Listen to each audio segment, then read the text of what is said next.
Man, how you doing, man? This is Tom Pease representing for the motherfucking cunt stream tonight. And I'm here with my boy Brockus and motherfucking Samaj. You know Yo, what I'm saying? I don't know what the fucking situation is tonight. We're supposed to be talking about some fucking Star Wars fucking shit. I don't fucking know. But at the goddamn moment, I'm gonna let Samaj do a goddamn intro and chill his shit the fuck out. What's going on, Samaj? things are going good. I don't need to chill nothing. Everyone knows who I am. You, my friend, you are the new guy. Man, I'm Tom Pease with P Noy News. I also have a streaming channel called The Bubble because I call it a hate speech strike for making fun of mariachi bands, right? And I also stream on my bottom bitch motherfucking Accelerate channel on Thursday nights for motherfucking P Noy Live. You know the situation. Catch me fucking there. And my fucking main man Baracus over here, fucking this is Schmeckles, motherfucking bottom bitch. What's going on with you tonight, son? Oh, a whole lot of nothing really, but just trying to get shit put together and fucking not let it crash. I got you, man. I try to carry it. I try to carry it as best I can motherfucking do. You know what I mean? That's a pretty good fucking intro. Keep the goddamn energy high at the moment. You know, that's how the hell we do things out here. That anyway, was a fantastic fucking intro. It was much better than anything Zell has ever given me. Hey, man, I know how to fucking, you know what I mean, be a whore. It is what it is. You know what I mean? Zell, you have officially been replaced by Tom P. I'm just saying. I'm a performing monkey on a goddamn string. You know the situation. Just fucking, aim me at some shit and I'll get it the fuck done. That's how the hell things operate. But we were sitting here having a really good conversation about Me Too. You know what I'm saying? And you never had the same like, I'll be honest with you, every time before you stream, for those of you who are not motherfucking YouTubers out here, right? Every time before you stream, you sit here and have better conversations than you end up having on the fucking air every fucking time religiously. You know what I mean? And most of us can fucking attest to this. It's a pain in the fucking dick.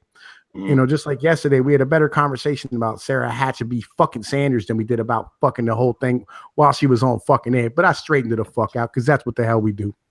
So, Samaj, you know what I'm saying? We were talking about fucking Me Too and how all these broads, you know what I mean, they're upset because they got to fuck somebody to get on fucking camera. Right. Yeah. Bunch of hoes is what we got to see here. Horse, whatever you want to call it. That's is anyone even remotely surprised? This is like a tale as old as time.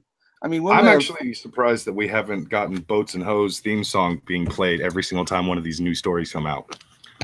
We were talking about fucking Megan Fox in the fucking Transformers movies. Like, oh, you really think she got that fucking part because of her acting ability? I was like, no. She got that part because she's so hot. If she was my own sister, I would still impregnate the bitch tomorrow. You know what I'm saying? Like, that is a fucking smoking ass fucking female. Like, they're like, is she not that? I'm like, yo, she fucking bent over that motorcycle, was working on that shit. I was done, dude. It was over for me. Like, bitch, I swear to God, I will marry you. You know what I'm saying? It'll be what it is. You can divorce me and take half my shit. Actually, I'll take half of yours because you rich and I'm poor, bitch. You know what I mean? But, yeah, no, I got you. Yeah. You know she didn't get there by marriage. You know that someone had to sleep with someone. I don't know how bad the situation is. Who knows? But you know it happened. No one was ever surprised watching Transformers. And even if it wasn't Megan Fox, I know she wasn't in all of them. There's other hot chicks that were also in there, but they were all like supermodels and stuff the like. I mean, they didn't have superior acting talent. That's for damn sure. Man, I was looking around for a fucking beer. I was like, shit, I'm out. I got my iced tea. I'm good. I do not. I don't have beers myself, bro. Yeah, I had a 12 pack. There's only 2 left. You gotta leave some for the fucking morning. It's a goddamn house rule. But fucking yeah, man. Like, I don't know, man. I don't like this fucking Me Too shit. You know what I mean? Like, everybody's out here trying to figure out what the fucking situation is. You know, like you trying to make a move on a bitch. You see a hot female, you're like, man, I'm gonna try and make a move on you, whore, or I'm gonna try and make her make a move on me. Either fucking way, because really, we all just want to fuck bitches. Everybody wants to fuck. It just nobody wants to admit that they want to fuck. I don't understand. Like, I don't fucking get it. Oh yeah, like why? Yeah, I don't know. I know that it's just nature. You gotta do what you gotta do. You gotta do the thing that the evolution goes. If you believe in God, God tells you this stuff. I mean, just do it. I feel you. You know what I mean? Like, I had these 2 broads hanging on me today, and I'm just sitting there and I'm like, man, listen, I could fuck both of these bitches. But on the same point, I'm kind of like, man, listen, do I really want to have to hold this bitch up in the air against a goddamn wall and shit while another one eats a fucking pussy and shit? You know what I mean? Like, dude, it's a lot of work. It's a lot of fucking work for a night. It really is. You know, I don't know. You know what I mean? Like, fucking, and do I want to have to go through the bullshit to get there? You know, fucking, there's a lot of shit when it comes down to being a human being. It really is. You know, like a lot of motherfuckers like, oh, you know, fucking, some motherfuckers have a chance to do all this stuff and I don't. I'm like, man, look, you know, become a fucking gorilla. I can help you down the path. Just give me a phone call, you know what I mean? Or look up my joint, you know, fucking Pinoy News on YouTube, and I can educate you. I got a 20-part series on fucking manhood that'll get you on point to where you need to be at, you know, to do the things that motherfucking, you know, pimps do. I don't fucking know. I don't know. No, you keep it interesting. Keep it interesting. I like it. So, Brockus, who has been the victim of the Me Too movement? Unfortunately, it's now Chris Hardwick. Right. I don't fucking understand this shit. Like, all of a sudden, Chris Hardwick is now involved with hashtag Me Too because it's fucking reached him and shit. And today I'm seeing a bunch of different tweets on my feed saying like one person did that repeat thing that I fucking hate. You know, where it's like it started with some stupid bitch saying we need a fat Disney princess, and I'm like, no, we fucking don't. We don't need to fucking advertise obesity and fucking unhealthy living styles because your fat ass is basically living that. Wait a minute. Let me put it like this. All right. You know, we do need fat people, and I'm gonna explain why. All right. Because in the next 10 years, Medicare is going to be 100% of the United States federal budget, right? Medicare and Social Security. We can cut down on this cost if we have a whole bunch of fat motherfucking broads, you know what I mean? Because broads outlive dudes. And if broads are dying early because you don't never see no fat old people, it might help out the federal deficit. You know what I'm saying? Like, so it might not be a bad thing. Yo, bitches, go eat some fucking burgers and shit. You know what I mean? Get some fucking fries, eat some mayonnaise. You know what I mean? Do what you got to do. I don't give a fuck because I'm not fucking you at the moment. You know what I mean? And I don't care what your man thinks, but if you die early, it's in service of your country. How about that one? You're a monster. You're a monster. I fucking love Tom. Oh my god. People say I'm a terrible person, but well, actually, no, they don't. But we need less. We need less motherfuckers on the doles. Y'all need to go eat some mayonnaise. You know, drink the packets. You know what I mean? Just like bite them like a vampire. Just suck the blood out of them like some fat, oozing, fucking nasty pus fat. You know what I mean? Get it the fuck done right now. Y'all need to go out here, put the vegetables down, go eat you some fucking burgers, and save America one person at a motherfucking time. God damn it, Tom Pease for president. You have my vote. There is no question that you have my vote. Like, I don't know what year you're running, but I will find myself in the polls. I got a few years yet until I'm allowed to legally fucking run, and I don't think I can. You know what I'm saying? Because I end up getting Me Too on the way there. Yeah. All right, so Zell has basically decided to refuse to come on. I'm not really sure. I'm guessing he's just having one of those days where you don't know why. You're just fucking tired. You don't want to do shit, and you just lay down on your couch staring at a TV screen going, fuck everything. I don't care. Yo, MASH is an awesome show to watch right now. You know what I mean? I like Hawkeye and BJ. It's a cool thing. Yeah. I understand. But since Zell is not going to be joining us, I have brought up, I'm not screen sharing, but I have brought up his tweet from earlier today talking about this very briefly. Chris Hardwick versus hashtag Me Too. Getting really fucking sick of this shit. I ain't listening and believing. I'm fucking waiting for someone for something convincing. Chloe Dykstra, maybe both of you were shitty. Maybe he's just a douche.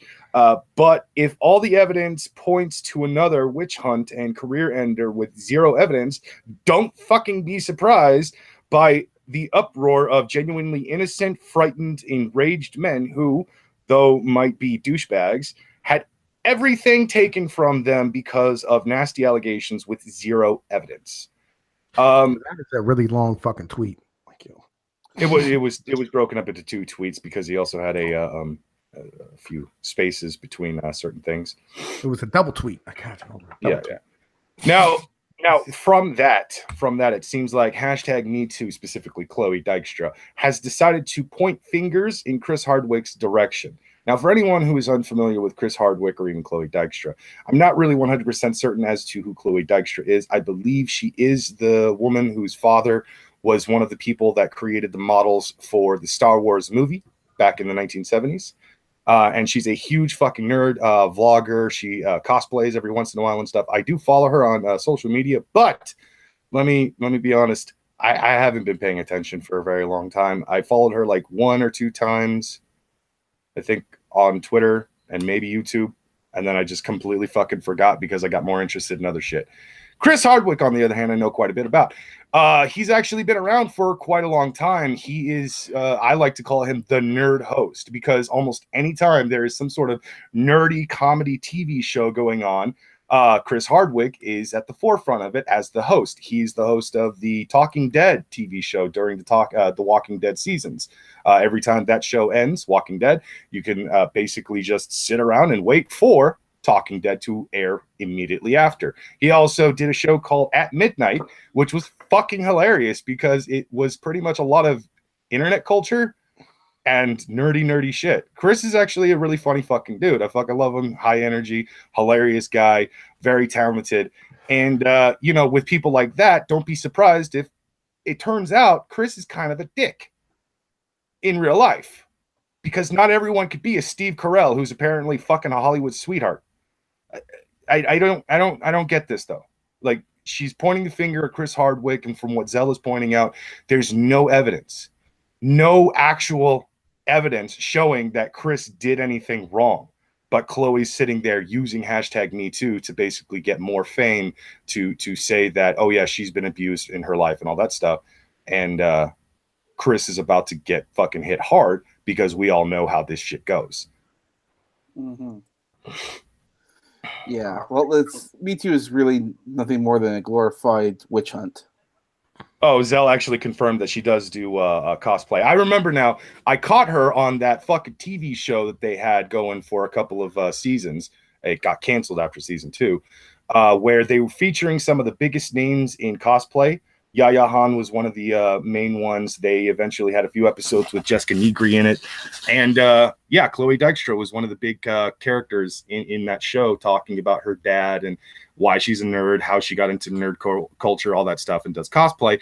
But Zell is also saying she's basically a Christina Sprinkles. Oh shit, man! Like, I know who this dude is, man. He was he hosted Singled Out and Web Soup. Mm-hmm. Yeah, he started at MTV. Yeah, dude, I know him more from that. And he was the voice. He was the voice of Otis in Back in the Barnyard. Really? Replacing Kevin James. Nice. I knew him from when he was on G4 Tech TV, the Attack of the Show show.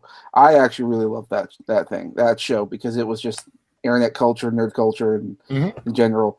Which is why, like, this guy is like, been deep involved into all this. I have a hard time believing that he actually did anything. And unfortunately, I'm having more and more of a idea that anyone who's a cosplayer, especially if you're a female, you might not be trustworthy. Because we've got Christine Sprankles, we have this. I wouldn't be surprised if Yaya Han comes out and says something.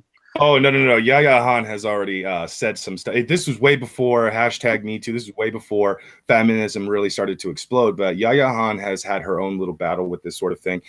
And it's understandable, because Yaya is one of the biggest cosplayers out there when it comes to, like, female cosplayers, especially the female cosplayers. Jessica Nigri is probably one of the only women out there that can put on a fucking Chun-Li costume and just blow Yaya out of the water. Because Yaya likes to, she does more over-exaggerated stuff. Anyways, Yaya Han has actually been. All right, yo, hey, hang on, man. Here's the situation, right? I got a drone here, right? It said on June 14, 2018, Dykstra published an essay on Medium, which she was described being subjected to emotional and sexual abuse and career blacklisting by an ex-boyfriend. The essay did not name the abuser, but in several key details, such as the abuser was nearly 20 years her senior and went from a mildly successful podcaster to a powerhouse CEO of his own company, led readers to conclude it was Hardwick. In response, Nerdist removed all mentions of Hardwick from its website and released an official statement saying that they were shocked to read the news this morning. Nerdist prides itself on being an inclusive company made up of positive, diverse community who came together to share and discuss things we love. The same behavior is contrary to everything we stand for and believe in, and we absolutely don't tolerate discrimination, harassment, and other forms of abuse. They further noted that Chris Hardwick had no operational involvement with Nerdist. In the 2 years preceding the expiration of his contract in December 2017, he no longer has any affiliation with parent company Legendary Digital Networks. The company's removed all references to Mr. Hardwick, even as the original founder of the Nerdist, pending further investigation. I don't know much about the Nerdist. I am familiar with the name. I have probably seen a few things from the Nerdist that I thought was interesting. I'm going to go ahead and say it. Obviously, the Nerdist is bandwagoners company as well, like most of these companies have been. They'll just jump on because it's the popular topic to talk about. They're just going to create all the clickbaity shit. And they're gonna fucking try to be as in between as they possibly can, as neutral as they possibly are able to be, while at the same time clearly taking one side. Like, oh, we're not involved and we are completely unbiased in this. However, we are still going to take this side entirely, solely on the fact that if we don't, we'll get in trouble. It's shit like that. And what I was saying earlier about Yahya Han, it's just the whole. Samaj, I'm sure you know about the rapes and molesting that happen at conventions from time to time with cosplayers. No, I do not. Okay. So one of the stories that came out years ago, and this was, as far as I can remember, being partially confirmed by many people. There was an advertisement going on for Pokemon right around the time of Anime Expo, but I think this was a smaller known convention somewhere else, not Anime Expo, but still in the summer near Anime Expo's fucking things. And the convention was doing a big thing for Pokemon with advertisements all over the place, and they had a bunch of the booth girls dressed up in costume as sexy versions of various different Pokemon. One girl in particular was dressed as a Dratini or Dragonair, I think. And she went on a break. And as she was like going to leave the building, probably to go have a smoke, maybe go have a shit, whatever the hell it was, she ended up getting attacked by a group of guys and was viciously fucking raped in the backs of the convention center itself. Unfortunately, that happened. Yeah, it was an unfortunate fucking event. And things like that do happen from time to time. Not that extreme. Now, here's the question. Were those dudes arrested? Was the situation? Yeah, that's why I'm saying that it was partially confirmed, because shortly after that, she did identify at least two of her attackers, and they were arrested almost immediately on charges of assault, battery, and rape. Well, here's my question. I mean, first of all, that's tragic. That's tragic. I wish that never happened. But the guys who did this, were they there for the convention, or was it a random thing? I believe it was a random thing. I don't think it was intentional. I don't think that they specifically targeted her because of one reason or another. I think it was just a group of piece of shit assholes who decided to fucking take advantage of a girl going solo while she's on a break in a fucking sexy costume and shit. Now, where was this? Do you know? It was somewhere in fucking California, I believe. It was a smaller convention. I think it might have been Anime LA. It might have been Anime Expo's like lesser known fucking convention. You got it, yo. Here's part of this, right? Like, yo, all right. First off, it's a fucking horrible thing that happened. You know what I'm saying? Like, I'm not pro rape. You know what I'm saying? Like, I'm a complete piece of shit, but I'm not pro rape, right? I don't think that you should just be, you know what I'm saying, raping bitches and fucking packs and shit. That's not how you do things. That's not how you conduct business as a fucking man. And if you go to, like, you should watch where the fuck you have these people fucking going out to these convention centers and shit, and watch where you're having these fucking conventions. Because there's a lot of shitty fucking neighborhoods out there. Like, I live in the capital of my fucking state and shit. And dude, the senators get fucking robbed going to fuck home sometimes. You know what I mean? Like, there's some places that are not safe to fucking walk in. And it is what it is. And that's something that, you can't just go, it's toxic masculinity or it's a patriarchy or whatever. No, there's just some fucking savages out here who will do what the fuck they want to do because they know they can get away with it. Yeah. You got attacked by a pack. That's like 5, 6, 7, 10 motherfuckers raped your ass in the motherfucking joint, and 2 of them got caught. So 8 of them got away. dude, that's a 1 in 5. That's a fucking 4 in 5 chance of getting the fuck out of there. Oh no, the story is that she identified 2 of them. Those guys ratted out their 3 other friends. It was 5 guys total. Oh, well, see, They ratted them out only because when they caught them, like I think it was later that week or the very next day, something along those lines. Basically, this was a story that came out like I think 10 plus years ago, something like that. This was early on when conventions were really exploding. The only ones anybody ever knew about was the Sci-Fi Convention, Anime Expo, and Comic-Con. These were the only ones that were like the 3 big ones that everybody fucking loved to go to and shit like that. So the smaller venues didn't have a whole lot going on. Sometimes they were in areas that were pretty shitty. Sometimes they didn't have the best security in the world. Sometimes they didn't have a whole lot of police officer coverage. If you go to Anime Expo now, dude, you'd be hard pressed to fucking walk 10 feet without running into some form of security. And as I said, man, like there's a lot of places, like, you know, like, dude, I don't go to a lot of places because legit, like, yo, they're not safe to go to. Like, it is what it is, you know. Yeah. Fuck that shit. I'm not gonna get fucking robbed to go watch a concert. Exactly. But Yaya Han started a campaign because of stories like that, because she's actually been unfortunately a victim of assholes walking up drunkenly or even sober and just fucking grabbing her ass, trying to take a picture and stuff like that. And this does happen in the cosplay community quite a lot. So that was Yaya Han's experience in the whole #MeToo way before #MeToo ever existed and stuff like that.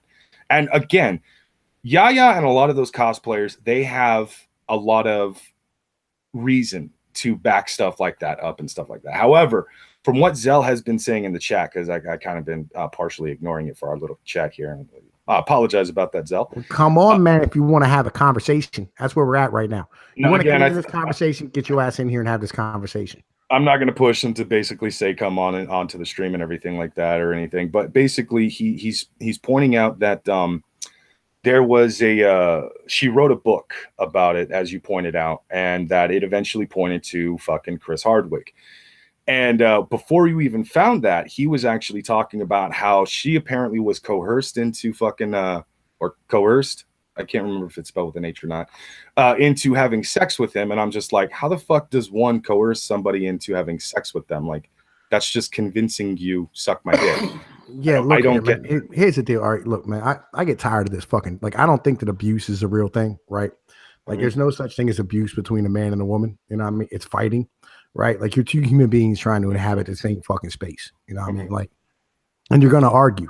I don't give a fuck. Like, because one's going to have one opinion, one's going to have another opinion. You know what I mean? And fucking, like, you know, unless you want to have that fucking argument in a calm, peaceful fucking manner, like, because I'll be honest with you, in the relationships I'm in, I'm like, oh, look, I'm not going to sit here and call you stupid and be fucking all dumb about shit. You know what I mean? Because, like, tomorrow I still got to wake up next to your retarded ass. You know what I mean? So, you know, I'm not going to sit here and be a fucking dick about shit because it's fucking unnecessary. But females, you know, like, yo, they want to fucking, you know what I mean, try and challenge you fucking physically. And you challenge somebody physically, you get knocked the fuck out. It is what it is. That's not abuse. That's yo dumbass getting in a fight with somebody else. Emotional abuse is not a real thing either. You're not getting emotionally abused. Your ass is standing here catching what the fuck it is you throw at somebody the fuck else. Y'all are having an argument. If you lose that argument, it's not abuse. If you fucking stand here and get talked into doing some shit you ought not to have done or you didn't want to do, that's your fault. You weren't strong enough to stand in your square and handle your fucking business. Stop fucking blaming everybody else for the dumb shit that you fucking do. I can't sit here and go, hey, man, Mr. Judge, I didn't fucking want to rob the place. But my boy, he called me a punk. You know what I'm saying? I ain't going to be called a punk, you know, because that's a... No, motherfucker, you still robbed a fucking bank, you fucking moron. You know what I mean? Like, yo, do what the fuck you're supposed to do and accept the consequences for your fucking actions. And don't be blaming everybody the fuck else and their fucking brother for it, for fuck's sake. Be a fucking adult. We all supposed to be equal out this bitch. I'm not supposed to be more than you. And if I am, then admit that I'm fucking better than you and fucking walk on about your goddamn business. Fuck's sake. Goddamn fucking stupid ass fucking feminist. I think also to continue on some of the things that you were saying there's been a lot of things about relationships that have been forgotten over the years, just because it goes against narratives. You want to say that men are this horrible, terrible thing, but we do have a pretty pronounced fight or flight response reflex, if you will. In other words, if you hit a man, he'll either hit you back or maybe he'll walk away from you. But I mean, it's essentially a reflex to just immediately hit back. And a lot of women used to be raised, or girls used to be raised saying, "Hey, don't hit boys; they'll hit you back," and they don't want to. But we don't tell them that. We tell girls, no matter what, no man should ever hit you. No matter what, they cannot hit you back. Do you really think that's not going to build up some sort of like I'm better than you mentality? On top of all that, most boys have experienced the whole like if you're asked if you ever had this experience of maybe a girl hitting you and going, "Ha ha, you can't hit me because I'm a girl." Oh no. See, you're talking to a gorilla, all right? You're legitimately actually talking to a real gorilla. Okay? No. I don't play that bullshit. Here's the situation. My baby's mom's, all right, recent. We're talking about like last 6 months. Actually, like a year and a half ago. God, time passes too fucking fast. My daughter's a fucking year old now. When fucking she got with me, you know what I mean? Me and her fucking, we had like argument because she liked to drink, you know what I mean? And I like to drink. I don't drink liquor. She started going, "Baby, come on, take a couple shots with me." And I shouldn't have fucking did it because I'm a fucking asshole, but I started drinking these fucking shots. I know I get violent. It is what it is. So she starts hitting me in the fucking face. She punches me like 4 fucking times in the fucking face. I flattened her fucking nose against the side of her fucking face. You know what I'm saying? I punched that bitch square in the fucking face. Bow. And then I put her fucking nose back. You know what happened after that? She never fucking hit me again. You know what I'm saying? And we talked out our fucking conversations after that. Human beings are supposed to interact. It's not abuse. All right. It's fucking 2 human beings solving their fucking problems.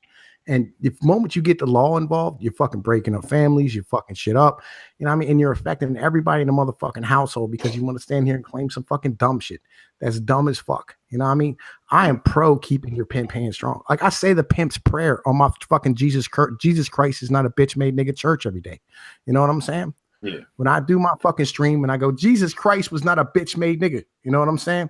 And we say the pimp's prayer. You know, we fucking go, "Lord, please pray for the soul of this bitch." You know what I'm saying? "God, my pimp hand and make it strong, Lord, so that she may learn a hoe's place." You know what I'm saying? And we go through, and that's how the fuck you do what you do. Yeah, but I think the other part of this fucking hashtag Me Too stuff and this massive feminism cry out and all that crap, I think what also pisses me off about this, especially since it's now fucking about to hit Chris Hardwick with very, very little evidence from what I can tell. But they're probably going to roll with it anyways, and he's going to get severely punished and most likely kicked off of like every goddamn show he's a part of. I believe that that it's still a one-sided fucking bullshit ass battle where honestly nobody really cares about the actual fucking victims. Nobody cares about the act. Nobody cares about any of this shit because all they want is their 15 minutes of fucking fame. They want end results of fucking, whatever their actual goal is. Some people believe it's female supremacy. Probably. Who knows? I don't fucking know. Maybe it's just pure corruption and the need to control as much as they fucking can because they're a bunch of sick, demented assholes. But let me go ahead and take you back several years. Let's go all the way back to Phil Hartman. What happened to Phil Hartman, guys? He got shot in his fucking sleep. Who did that? His fucking bitch. His wife fucking shot him in his sleep late at night. But no one talks about the fucking abuse women do to men when it comes to hashtag Me Too, do they? No. It's all about the female victims. Oh, look at what the terrible things that were happening in fucking Hollywood. Yeah, the secret nobody fucking pretended was fake. Everyone knew about that. No one said anything. No one did anything. Because apparently that's just how it was. But now all of a sudden, there's a goddamn problem. No one cared for the last, 50 plus years in Hollywood that fucking women like Marilyn Monroe only got a job because they were hot as shit and couldn't act for fucking shit. But, we want to see her in a fucking bikini in the goddamn movies. So let's go ahead and put her in this movie. Nobody gave a fuck for so goddamn long. Corey Feldman and Corey Haim were both fucking molested and raped in the 80s. People barely gave a fuck about that. They're crazy people. You know what I'm saying? I mean, yeah, but you kind of get no. touched That's 12. That's how the fuck, you know what I'm saying, they put it. They're crazy. Yeah. You know what I'm saying? They're fucking, you know what I mean, they're batshit nuts, you know. People are not here raping little boys in packs, you know what I'm saying? That would mean that we'd have to fucking sit here and actually start looking at shit and examining stuff, you know what I mean? But you know, fucking they're dudes so they can tolerate it. You know, it is what it is. Like, you know, as I say, man, like I'm not a MGTOW motherfucker, but on the same point, I know that females are fucking terrible human beings too. So well, it's almost as if the females are human beings. And as such, they're just as capable of being corrupt and asshole-ish as any man. So not according to me too. Yeah, according to me too. According to me too, there's no fucking way a woman could ever be as malicious or evil or fucked up as men. Then I go ahead and introduce them to a fucking documentary called Letters to Jacob. I don't know if you guys are familiar with this. Zell might actually know about this. But Letters to Jacob is a fucking documentary, an extremely sad documentary of this guy who basically was telling this story of this little boy Jacob's fucking father, how great he was, how funny he was, how much of a lovable human being he was when they were kids, all the good times that they had and stuff, but how it all eventually came to an end because he fell in love with and started dating a woman with clear mental fucking issues, who basically kept claiming she didn't have mental issues, a woman who beat that guy regularly, a woman who put him down regularly, a woman who would not let him have a social life regularly, and they broke up multiple times. Now, in this particular story, I'm not going to say that the man was the victim completely because his dumbass clearly kept going back to an extremely vicious, evil fucking woman. Yeah, they always got good pussy, man. You know what I'm saying? Them crazy ass bitches always got great pussy. It's a fucking motherfucker. That's how they keep breeding. That's why we still have crazy broads, because oh my God, they got fucking amazing fucking pussy. Like, holy shit. but the end result of that story is very, very sad, though, because eventually that woman kills the father of Jacob. She just flat out fucking murders him. However, the courts could not determine that she was in fact guilty of that murder because apparently the murder weapon disappeared and there wasn't enough evidence to convict her. However, everyone believes in that town, everyone believes that she is in fact the actual murderer. She was pregnant and eventually gave birth to a child. Now, as far as I can remember, the murder didn't happen until about a year after the kid's birth.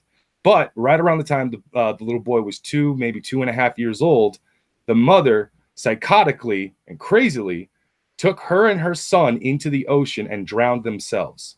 Both of them. The little boy is now dead. That entire documentary is one gigantic, sad fucking story about the death of 3 people because of one psychotic bitch. Now, as a savage, I'm gonna say, you know what I mean, you know, maybe it's not so bad that she killed off that gene line, right? But on the other hand, you know what I'm saying? Like, you know what I mean, dude, you know, keep your fucking pimp hand strong. Like, dudes need to be fucking dudes. You know what I'm saying? You know, make sure that bitch don't fucking, like, man, don't let that broad get out of pocket like that. And if she does, you know what I'm saying, she calls the cops, you let them know this fucking bitch is crazy, man. Like, for fuck's sake, take it to the judge. Go, look, man, this bitch is out of her fucking mind. You know what I'm saying? She talking about walking my kid into the fucking ocean and drowning herself. You know what I mean? She pregnant, trying to cut her wrist, whatever the fucking case might be. You know what I'm saying? Yo, conduct yourself fucking accordingly. You know what I mean? Like, yo, get a bitch to fucking line. Yeah. Yo, go watch my 20-part series on manhood. Learn how to be a pimp. You know what I'm saying? Get your fucking head right. Get your fucking head right. It just is what it is, man. I actually like what Zell just put in the chat. There is no abusive men problem. There's just a scary, fucked up people problem. I agree to that 100%. It doesn't matter what you fucking are, man, woman, if you want to claim that you're a dragon. It doesn't matter. If you're a fucking scary, fucked up person, you're a scary, fucked up person. And we have a problem of that. It's not that men are abusive. Men can be abusive, but women can also be abusive. They can be equally abusive. I'm sure that our sweet ass Samaj would probably not be able to handle a very abusive relationship well. Like if I, oh my God, Samaj, if I found out you actually started dating somebody and she was hitting you, oh, you have no idea how fucking fast I would stab that bitch. I'm sorry. I'm sorry, dude. No, I am protective, very protective. If you want to talk about who I will white knight, you know, like some people saw that last night with Opal. You can make fun of me all you want, but I will white knight and protect Samaj all day, all fucking night. I don't give a shit. Like he's a treasure. He's a worldly treasure. Oh my God. He's like, I love you so much. I want to suck your cock tomorrow. You know what I'm Kinda. saying? You need to go over to the bathroom, put the bag in front of you. You know what I mean? He said, I'll stroke the shaft, cup the balls, and swallow the gravy. That may be the most action I've had in a long time, but still no. No. Man, look, I get it. You know what I'm saying? I get it. You know what I mean? But like, just, dude, let people be fucking people and let them solve their fucking problems. Like, if some motherfuckers die, some motherfuckers die. We need to stop worrying about that shit. You know what I mean? It's not a bad thing. As I said, dude, the more people die, the better off we are for Social Security and Medicare. You know what I'm saying? Yeah. And then on top of that, we all have more jobs. Like, I'm fucking behind this ideology. You know what I mean? I'm anti-abortion up to the 3rd trimester. I'm pro-abortion up to the 200 trimester. You know what I mean? After that, you know. Fair enough. If the kid's 8 and you notice he's putting his gerbils in the fucking microwave, you know what I mean? Like, dude, fucking it is what it is. You cut him off and start over again. You fucking goddamn make that fucking decision. For fuck's sake. Last thing we need is more wall lickers. I'm tired of fucking running to that guy at Dunkin' Donuts. He goes in, he doesn't know what he wants. You're at Dunkin' Donuts. Get a fucking donut and go on about your fucking business. It's not that big of a fucking menu. Like, for fuck's sake, I fucking hate people. I do like donuts. I want a bear claw, a fucking Bavarian cream filled donut, and I don't know, a Boston cream, dude, the chocolate on top. Boston cream's delicious. I mean, they got the yellow shit in the inside. I don't know what it is. I think it's like Boston people's jizz. I don't really give a fuck. I think it's supposed to be custard or some shit like that.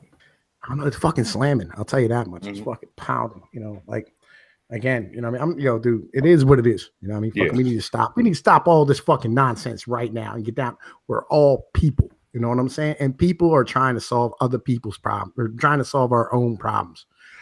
The last thing you need is fucking all types of violence and nonsense being brought in. Like, if 2 people are already squabbling, the last thing you need to do is bring a dude with a gun into the fucking situation. Like, you know what I mean? Handle your fucking business. You know what I mean? Like, yo, it's love each other, be cool, realize that tomorrow is going to fucking come. For fuck's sake. You know what I mean? Tomorrow will happen. It doesn't matter if you're wrong right now. You know what I mean? You can be right tomorrow. Or you can motherfucking end up, you know what I mean, breaking up your whole family and being selfish for your fucking self. It's one of the fucking 2. It's up to you. You know what I mean?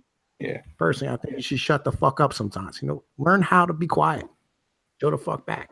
So yeah, you know what? I think that's one of my favorite fucking internet memes and jokes that everybody is very, very well known about. I think it was 30% of women are 30% of women are abused in by domestic violence, something along those lines. And underneath it says, well, 30% of women should have learned how to shut the fuck up.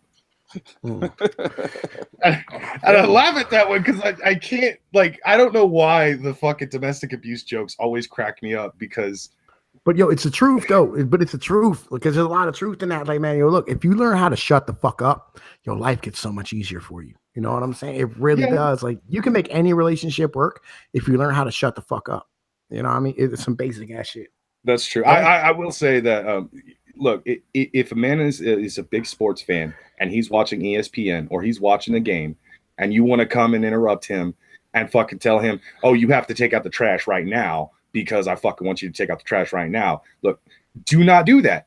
But at the same time, if a woman is obsessed with fucking soap operas and shit, and you're trying to bug the fuck out of her because you're hungry and your ass is too lazy to fucking cook anything because, I don't know, you're a faggot or something, and you're begging the shit out of her to come fucking cook something for you and stuff, but she's watching her goddamn shows, fuck off, don't fucking do that. And if you get hit because you did do that, well, you just got hit. Don't fucking get all pissy because, you interrupted their shit.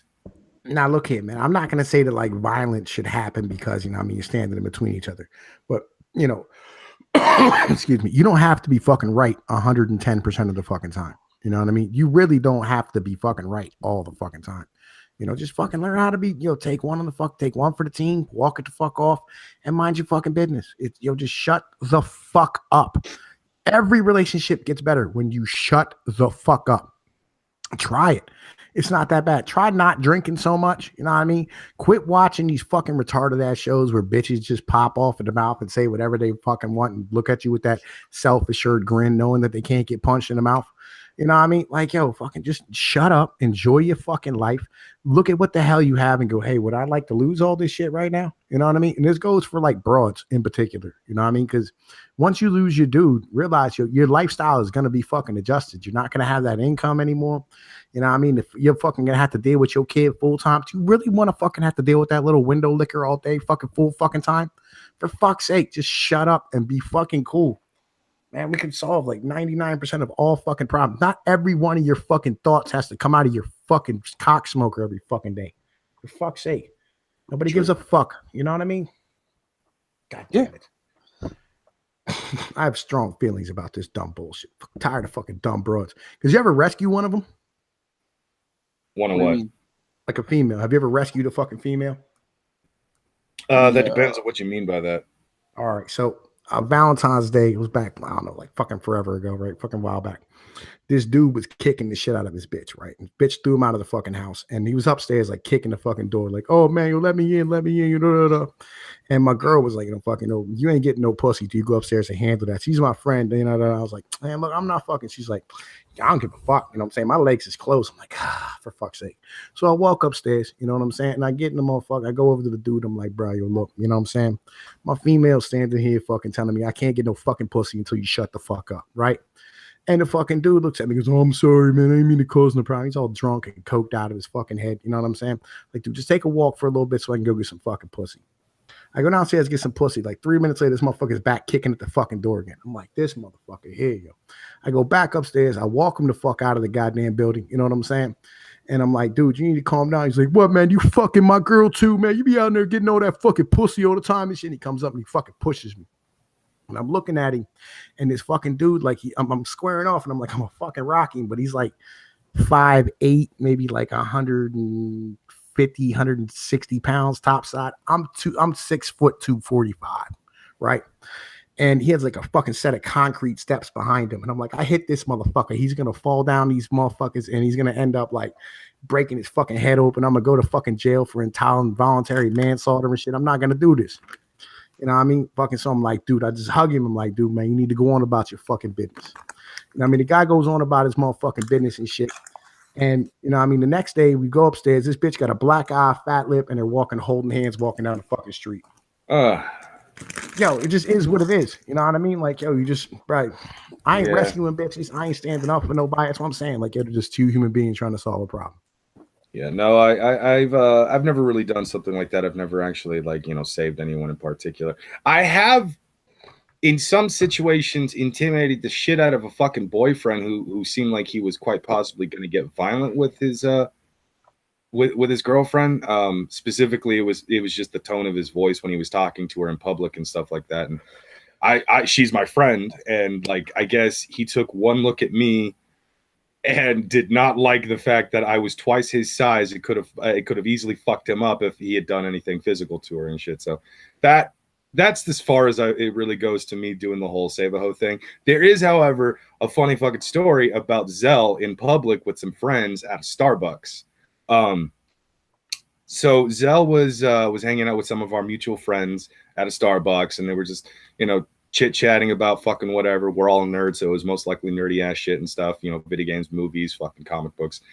And off in the distance, Zell heard what sounded like someone in distress, and he looked over and he saw a dude getting real fucking aggressive with a girl, and she was screaming, let me go, get off of me, fuck you, get away from me, hitting him with her purse, and he looked like he was about to fuck her up. Zell, without even thinking, jumps up and screams, hey, you let her go right now, and hops over this fence to just like try to go down this fucking hill, because the Starbucks sat on top of a hill across another parking lot, and he was actually charging over there to fucking, you know, try to stop that dude. The dude freaked out so much, he let her go and ran the fuck away separately from the girl, who eventually just grabbed her shit, got in her car, and fucking left. And the dude, I think he either ran out of the parking lot entirely, or he just ran to his car and got the fuck out of there and stuff. He eventually had to come back, and, like, you know, I guess I can't remember if he was greeted with applause by his female friends, but yeah, that's pretty much that's Zell's save a hoe moment. Woo! Hey, Trippy, thanks for coming, man. Trippy, what's going on, my brother? How you living? I'm living. That's pretty much all I can say. I feel Scooby wants a fucking invite. Can I send him one? Scooby Dooby Doo.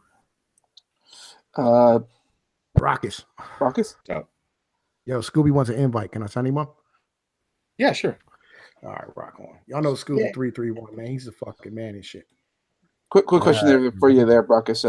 Is Schmeckel here? Is he gone? What's going on? Oh no. He is he's lingering about, but he won't be actually active at all. Okay. I'll just assume it's internet problems again. No, actually, it's a little different than internet problems. Actually. Okay. All right. I won't peer into that. Yeah, I'm not He gave gonna me go. a heads up on what was going on as well. Yeah. I asked him, I was like, "What's the stream about?" And he told me, and then he was like, "But Broncos will be going." So Yeah. I wanted to get more than just me and Tom P in the stream before we actually started it. And then when you finally showed up, Samaj, we kept talking for another like 10 minutes. And I was just like, I forgot to hit the go button. Damn it. oh damn. Oh, Well, I was sitting here, I muted myself because apparently I went for a walk a little while ago, and apparently I let a bug in with me. And fucking the thing landed on my bed. I was like, "What the fuck is that?" You know how it is when you see some shit out of the side of your, like out of the corner of your vision. Yeah. Damn thing was like crawling across the bed. I'm like, "The fuck is that?" I squished it with a bag of chips. I mean, an empty bag of chips.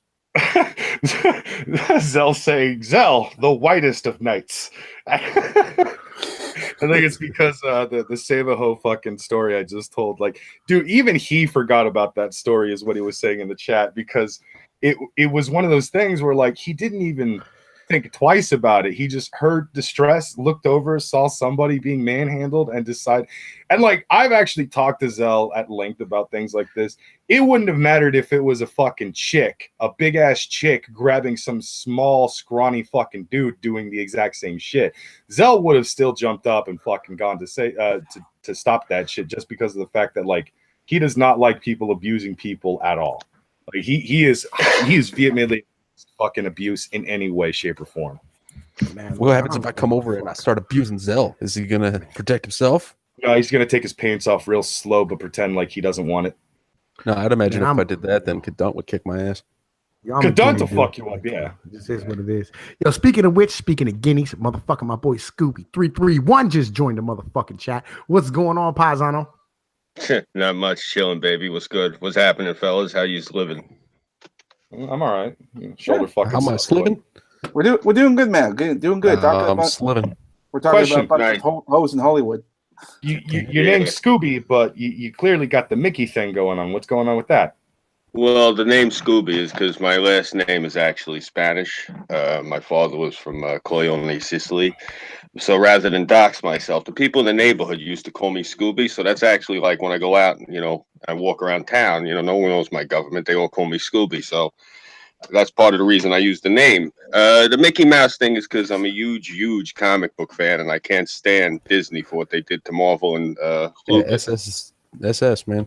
I I see that on there. Scooby, I already like you. I'm a huge fucking comic book fan, and I am very pissed off at Marvel right now.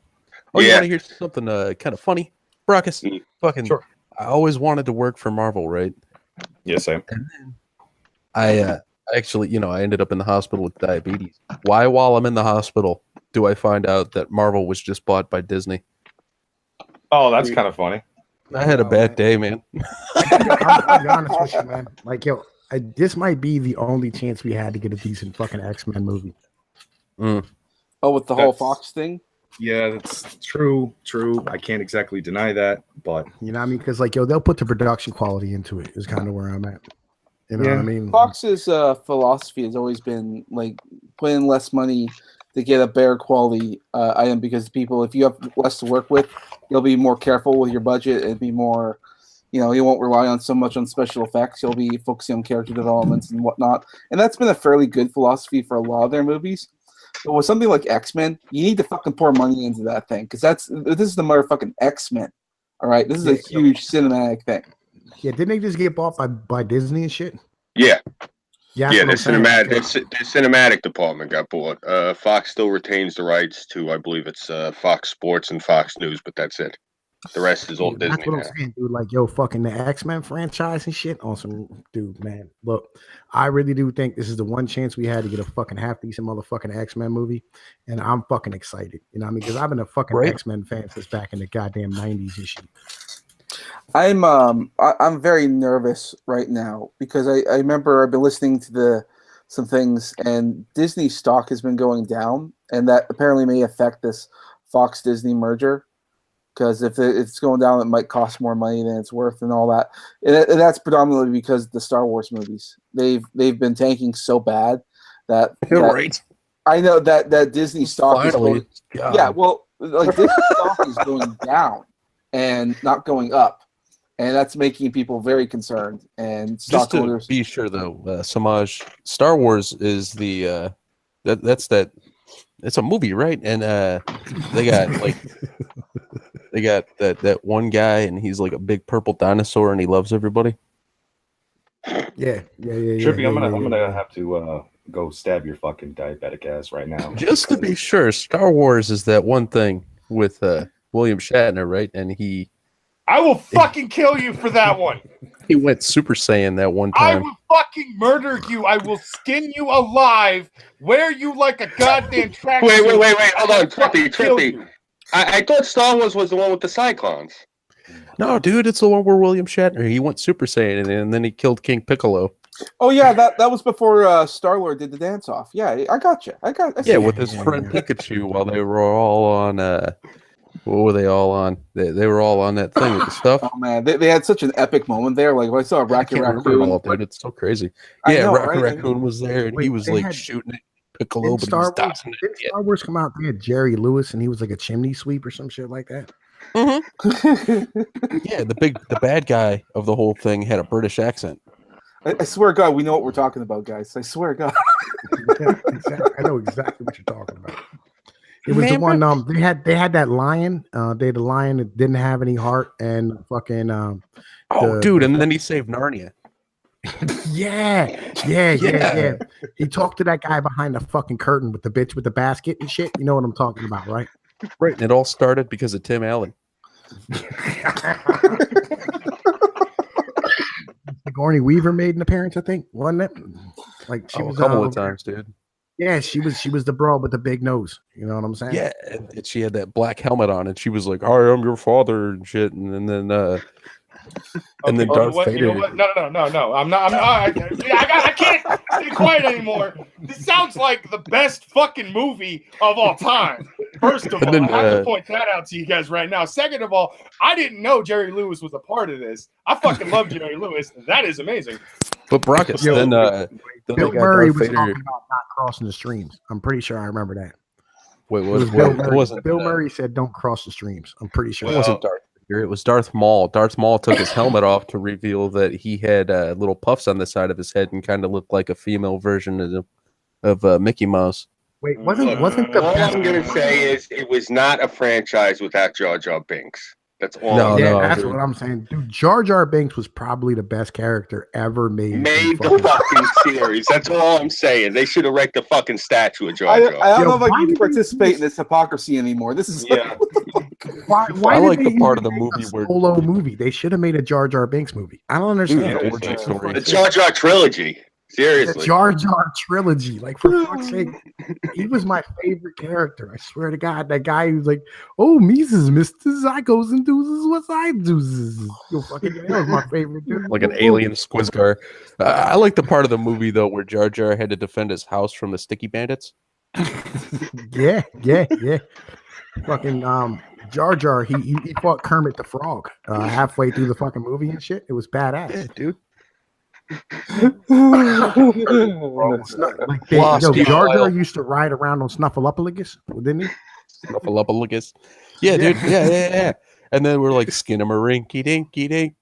And then they were like head, shoulders, knees, and toes, and then that's how they defeated Frieza. Yeah. I want a pallet of Tab Cola from the '60s because I want to get myself cancer in a weird fucking way. Also diabetes at the same time. Obviously, it's fucking soda. I want to die now. I want to die as slowly, horribly, and painfully as I possibly can. I want my intestines to just shut down because of my fucking stupid ass, fat ass. Oh man, I'm dying. This is fucking hilarious. That's just Wait.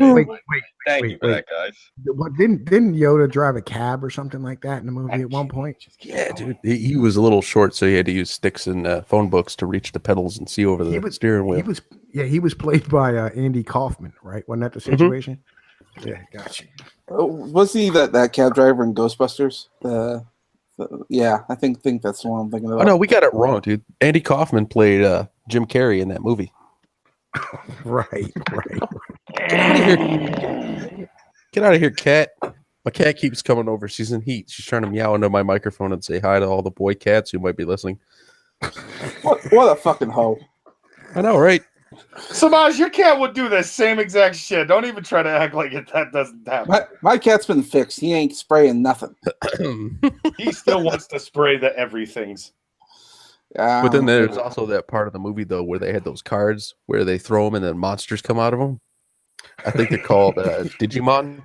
And was it Yu-Gi-Oh or some shit like that? No, dude, it was definitely Digimon, and it had to be. And then Digimon. I hated that shit. I'm sorry. Ash Ketchup. He was fighting against Ken, and they were all like Hadouken. Wait. And, wasn't Ken married to a chick named Barbie or some shit like that? Yeah, I got you. The rumor is that she's the strongest fighter. She's the strongest female fighter in the world. I'll let you know this right now, Schmeckel. If you're listening, I ain't fucking doing the thumbnail for this one. All right. Like, what do you got? You got that in one picture. You got Kermit the Frog with the lightsaber fighting Stewie Griffin, and Darth Vader with the what the fuck was the chick's name in Star Wars? I can't remember. The puffballs on her head though. Princess Leia. I know Michelle Obama. Yeah. She was like the first black female hero. Hey, Samaj, I got a question for you. She could fly. Irate Prostate told me to ask you this. He said you're the one that does all that awesome artwork. We're looking for a picture of my boy Irving Twin riding around on Riley Dennis's back like Judy Tenuta. You think you could do something like that? If I wasn't super busy right now, probably. Ask me in a week or so. Yeah, that's cool, bro. It's not a rush job. Seriously, it's just one of those things. You got to watch Irv one day, and I'm sure you've seen Riley. But yeah, we were thinking something of like Riley with a bridle in his mouth, and Irv was a riding crop, looking really pissed off. Yeah, Irv wants to fuck Riley Dennis. And I want this to happen because there's nothing I would love to see more than seeing Riley run like hell, all 6'4" of them down the street, top speed, with that little Sicilian fucking chasing him. Excuse me, Irv's like you. He's got a brace, Tom. You got Danny DeVito chasing the Great Kelly. Me and his family's from the fucking same fucking place in the world. Yeah, man, how long's the cunt stream go on, man? Because fucking we got some invites to motherfucking hop on here soon. You know what I mean? What's the situation with this fucking stream? It's run like 3-4 hours, something like that. It's usually 2 hours, 3 hours, depending on how long we feel like running. You got bounced for some reason. Like, no. I got an after hour stream I gotta go hop on because this bitch was supposed to pop off at like 11 o'clock or some shit. Yeah, Irv's gonna hit. He'll hit you and me up whenever. He just hit me up. That's why I was. Oh, okay. Oh yeah, no, I got it too. I just looked in Discord. I'm a little slow. Sorry. Yeah, I got you, man. Fucking, you know what I mean? Because I was just sitting here thinking about fucking what happened in Star Wars and shit, all that crazy nonsense that happened. The bitch and witch is telling me to not forget about Pizza the Hut. Pizza the Hut. Yeah, man, really? You fucking joined in? Why would you do that? Why would you do that to me? What about when Marlon Brando was playing he played he played fucking Pizza the Hut, and then you had Dom DeLuise drove that fucking tractor trailer during that one part of the fucking movie and shit. Yeah. I thought, wasn't Dom DeLuise the one that gave everybody the blue milk? He might have. He might have. I don't know I if they know. went that far into the story. I know Rest Burt in peace, Reynolds. Tom DeLuise.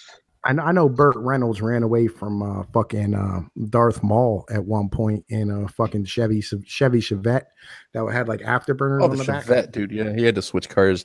He got tired of Pontiac. I know what you're talking about. Yeah.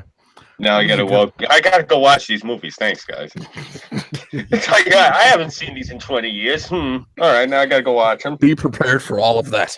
Yeah. It was a great fucking movie, man. I mean, they could do this shit. I think 90% of these properties are owned by Disney at this point. Oh, that's so depressing. They can literally. I'm wondering. Yeah. Oh, I was gonna say, I'm wondering when they're gonna try to make the move to buy to buy DC. Sorry.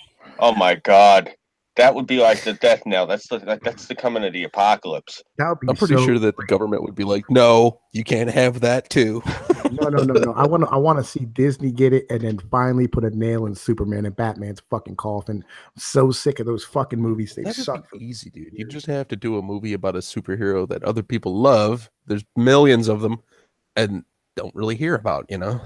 Well, we gotta get a fucking Superman movie every 2 fucking years. You know, what I mean, I've it's the been same pushing. fucking reboot from the Exactly. fucking 70s. I've been pushing other DC properties as often as I can on fucking different social media sites and shit, hoping to God that at some point DC will fucking hear us cry out, "Stop with Batman and Superman, you fucking amateurs!" Because that's all they want to push. You know Ace what of they should Skulls, do? dude. Or go ahead. I've been saying this for a while now with DC. What they should do, they had. Do you guys remember they had the Bloodlines crossover event? I believe it was 92 and 93. It was the annuals crossover event, and it was the New Blood Infusion. That's the ones that gave us Loose Cannon, Arsenal, a few other of the new people that they had in DC, and I'd like to see some of those sorts of people have like their own movies. Like Gunfire was one of the ones I liked. Gunfire, his thing was he could pick anything up and he could charge the kinetic particles in it and shoot kinetic energy at you like bullets. So So it the was guy like could- it was like Gambit and Cable combined.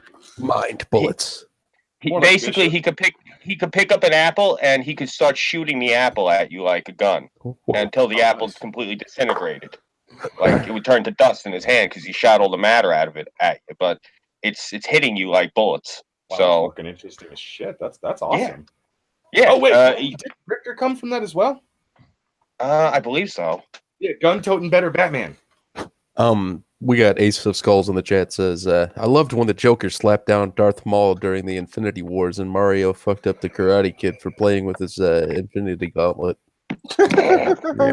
I'm gonna hunt you down and I'm gonna burn all your fucking weed in front of you, you bastard. And then the Bitching Witch says, wasn't the princess in that movie Jewish? You know, that's funny. She didn't look Jewish. Yeah. She didn't look Jewish. Smelled She Jewish, did look though. Jewish, though. She did look Jewish. I'll be honest with you. She spent like she was Jewish. Yeah.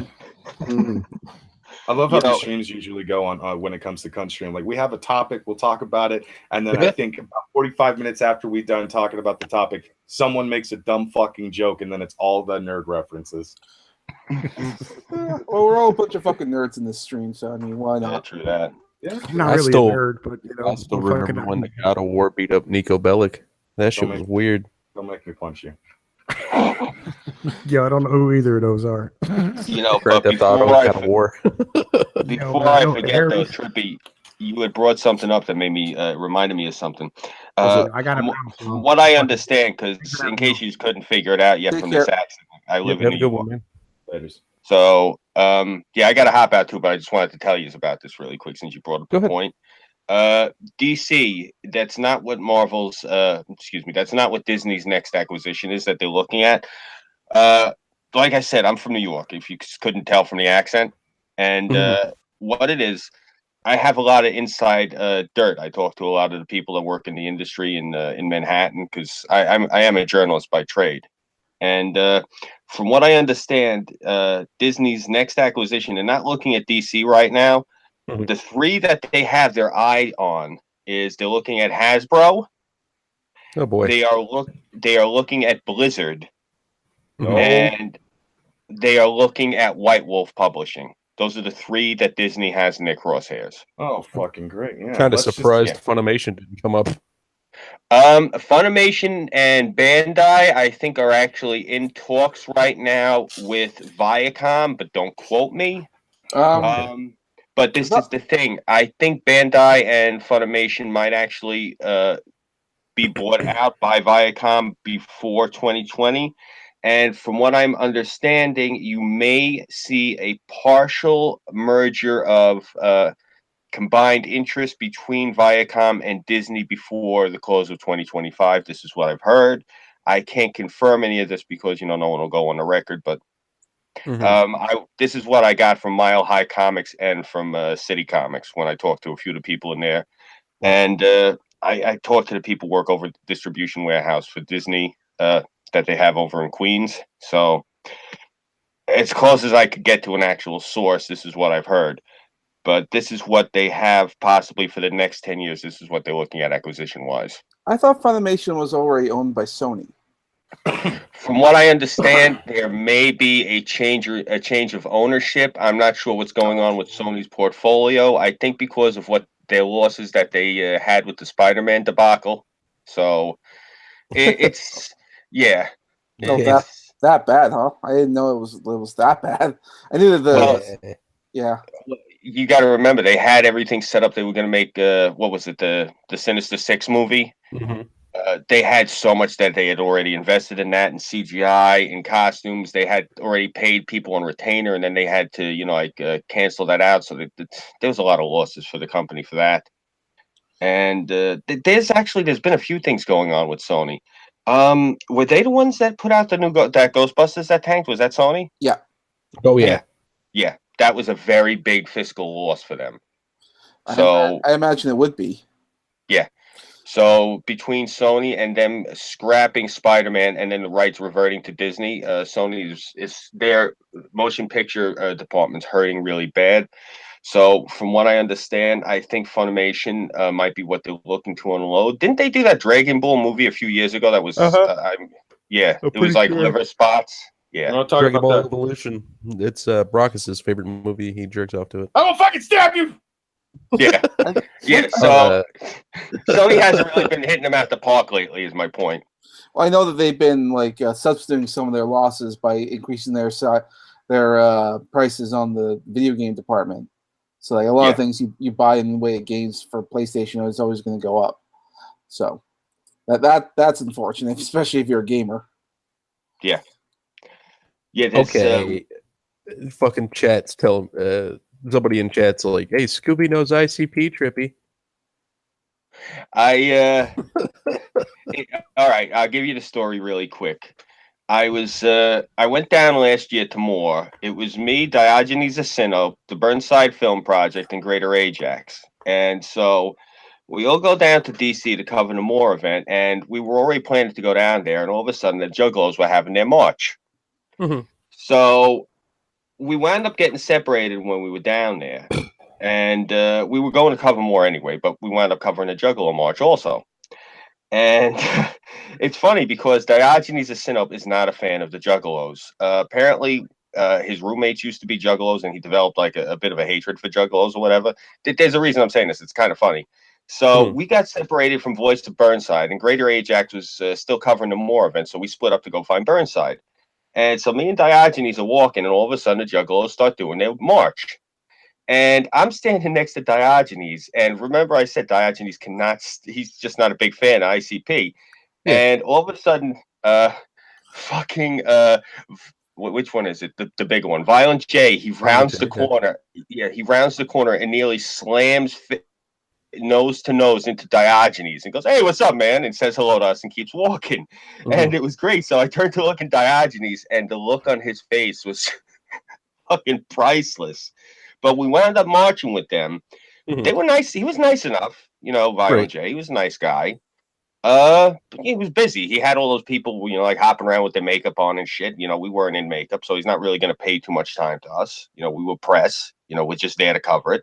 But no, he was a nice enough guy. I didn't really get to talk to him too much, just like maybe 2 or 3 words. There was this big fucking mook. He's about my size, but like he's a little bit heavier than me. Child's Play Ninja. I was trying to talk to Violent J, and this fucking guy, he's like standing there and he's being really loud. You know, I said, "Oh fuck this!" I walked away because I'm not gonna stand here. You know, I have nothing against Child's Play Ninja. I see him; he's really enthusiastic.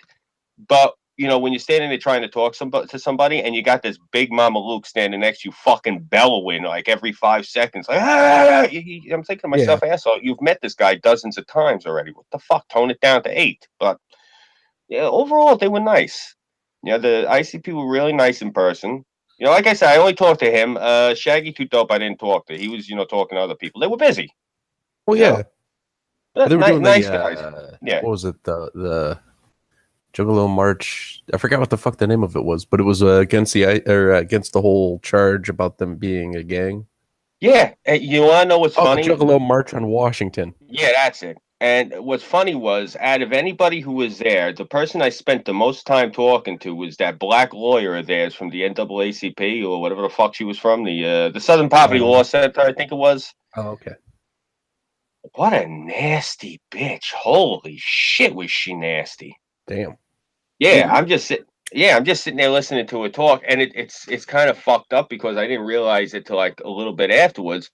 She's sitting there and she's going on and on about how when she used to date white guys, they used to fetishize her because she was black. And I'm sitting there and me and Burnside left afterwards, and I'm walking and I'm thinking to myself, this fucking bitch, who the fuck is she to say something like that? But then the thought occurs to me, like later on, I said this to Irvin, a couple of them when we were streaming. I said, I didn't realize it. I used to date a lot of black chicks in the neighborhood, and the thing of it was, they used to fetishize the fuck out of me because my father was Sicilian. Mm-hmm. And I realized it afterwards. That's a thing. I know that's a thing. Yeah. Oh my, holy shit! Like, yeah, especially like my buddy's Sicilian, and he's only with black women. Like that's that's all you'll ever see him dating. Well, the first thing is they would come up to me because they'd see what color my eyes are, and they'd be like, "Are those contacts?" I'm like, "No, that's my real color." And they're like, "You fucking kidding me?" They're like, "You look like one of them vampires out of Twilight." I'm like, "All right, it's my real color." And they're like, what nationality are you?" And so I tell them, I'd say, well, my father was Sicilian, and that would be it. I'd wind up leaving with him half the fucking time. That's kind of awesome because it's just like, who the fuck is that chick for doing that? And then suddenly you realize slowly after that shit happened to me so fucking she often. ruined your life. She didn't ruin it for me. It was just it was one of those things where I was mad at this chick for saying, like, what type of white guy is going to sit there and fetishize you just because you're black? And then I'm like, holy shit, these black chicks fetishized me for years, and I didn't even realize it until she pointed it out. Not that I mind. It's not a horrible thing. Like, you're just using me for sex. If I was being used for sex, I would be the happiest man in the world. I'd be like, so you don't give a fuck about my personality? You don't want to actually stick around? You're just pretty much going to come here, fuck me, and then eventually leave because you don't want anything outside of sex? What he's not telling us is that he's a dominator, and then he usually gets submissive black ladies who like to be handcuffed. Yeah. Nah, not at all. Believe me, not all. Actually, this is the thing with a lot of these chicks. I mean, holy shit. I don't want to say, you say it the wrong way. You make it sound like black chicks are easy, and that's not what I'm trying to say at all. No. It's not like that. It's just what I'm saying is you see it a lot. Like, you'll go out to a bar in the neighborhood, and you'll see like a black guy walk in. He's big, cut guy, got a shaved head, and you'll see the white chicks are immediately gravitating towards him. It's not because they're fucking skanks. It's because the guy's exotic. There's not a lot of black guys in that particular part of the neighborhood. Same thing. I walk up into a black bar. They're gonna fuck there. One, the guys are probably gonna be like, "What the fuck is this big Dago doing in here?" But the other thing of it is, the chicks are gonna start looking like, "Oh, hey, what's up with him?" Because I'm exotic. I'm not, I'm not like everything else in there. That's all. It's one of the norms. But yeah, she kind of, I don't want to say she ruined it for me, but at the same time, I was sitting there like, that's good. Maybe I could exploit it more. But there you go. Yeah, no, I don't think my wife would appreciate it. Maybe not. Yeah, no, I'm old, man. I'm long in the tooth. So, wait, but this is the funny part. I'm pretty sure if you ever actually, well, you probably have brought that up to your wife, she would probably sit there, just look at you, be like, "No, I can see it. It makes sense." And I hate you for that. I don't know if I want to bring that up with my wife. Probably not. I wouldn't if I was Probably you. not, right? Hey, Scooby, Well, could you put what? your Twitter in the side chat there? Sure, like to might want to bring you back on for a nerd stream. All Oh, right. yeah. You might actually want to hit me up in Discord. I got suspended on Twitter again. Oh, for fuck's sakes, really? Okay. Yeah. All right. This is like my third account in the past 3 months. So No, god damn it. Okay. Yeah. Can we get that in the side chat? I'll hit you up maybe sometime. yeah. Give me 1 second. Sweet. Because all these people on the internet are fucking pussies and can't take a joke to save their life. Oh yeah, dude. I think that was probably the funniest thing. Like when at one point all anybody was talking about were the SJWs and the left, and we were criticizing the shit out of them because, let's be honest, loudest voice right at that moment. That was why we were criticizing them. That was why we fucking hated their guts and why we had to talk about them a lot. But I, along with several others, would eventually come to start peeking over at the right again and go, you guys are going to do something really fucking stupid soon, aren't you? Sure as shit. It happened. Yeah, sure as shit. Fucking just right there. You could almost call it on your watch. Dumb fuck everyone. Fucking retarded shit, dude. I mean, like, he saw the pendulum swinging. If you paid attention to what was going on YouTube at the time, you could see the fucking pendulum swinging back. All right, cool. I am now on Scooby's Discord. Awesome. Sweet. You know, just want to mention really quick for you and for everyone that's watching, what my shtick is. I'm trying to get my equipment up so I can get a camera, because right now I don't even have a camera or a computer. I'm streaming off of a busted laptop. My equipment got robbed, last summer. It is what it is. I usually get robbed at least once every 2 summers. It's just how it is in the neighborhood. But once I got my equipment straight and I got, like the camera and all that shit, what I plan on doing, just to give you guys an idea. Hold on, give me a second. I'll throw my camera on really quick to let you see what I look like. I used to be a bouncer in New York City at a couple of different bars and a couple of bars out on Long Island and Queens. I'm about 6'2", 230. And I can actually handle myself a little bit. I used to when I was younger, but I'm not trying to be a tough guy. I'm just saying to give you an idea. I got no problem. I actually got thrown off a college campus this past semester. They told me I got to come back next semester because I offended the snowflakes. And are you cool with showing your face on stream right now, or do you want me to have somebody present it so only us in the Hangouts will see? No. It's not that I'm showing my face. Let me show you. Hold on. Yeah, God, give me a second. I want to back up so you can actually see what I look like here. No, I hide my identity. I got a shtick. Just okay. Yeah, but I just want you to see, because I film my videos. You can find them on my YouTube channel. And this is what I usually look like when I film my videos. If I can get this fucking camera working here. Okay, there we go. So I've seen you around. Yeah, this is me. Yeah. So my thing is this: people in New York, but not people in New York, rather. If you have a problem with, like, let's say Chuck Schumer, if you got a problem with like Chris Cuomo or something, if I can get a camera and get my car on the road, because I'm literally 30 miles from Midtown Manhattan. That's how close I am. I got no problem going and putting a fucking camera in Chris Cuomo's face, putting a camera in fucking Schumer's face. I got no problem asking them. I'm an actual journalist. I used to work for a newspaper here in New York. Its name rhymes with Tuesday, and I used to work there for years. They got rid of me because of my politics. So this is the thing.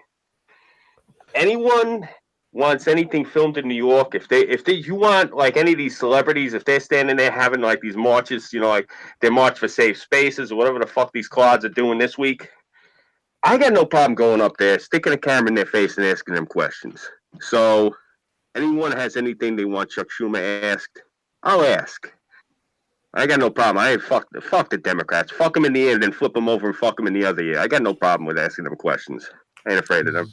Bunch of fucking pussies. Mr. Scooby, you have a fan in our chat. The Bitching Witch says, I love that accent. So different. Thank you. I appreciate that. I've been to New York because I was actually doing a thing out there. But yeah, I've been to New York. I fucking love the New York accent. And dude, yeah, I can see why black chicks fetishize the fuck out of you. Those eyes are fucking blue.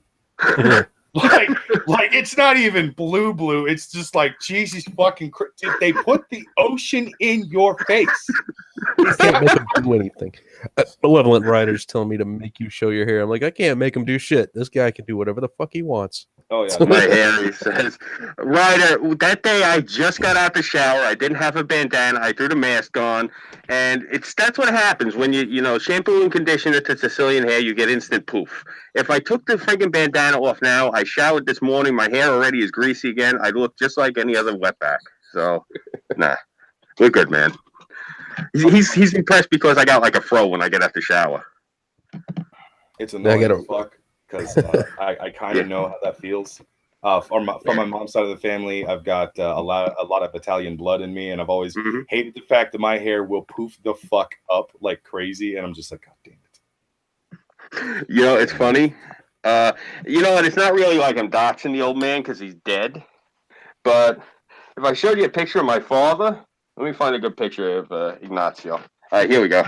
Yeah, I tell people all the time when they're like, "Oh," when they talk about Cenk Uygur being the brown buffalo, I'm like, "Bro, my father was the same color as Cenk. What the hell are you talking about?"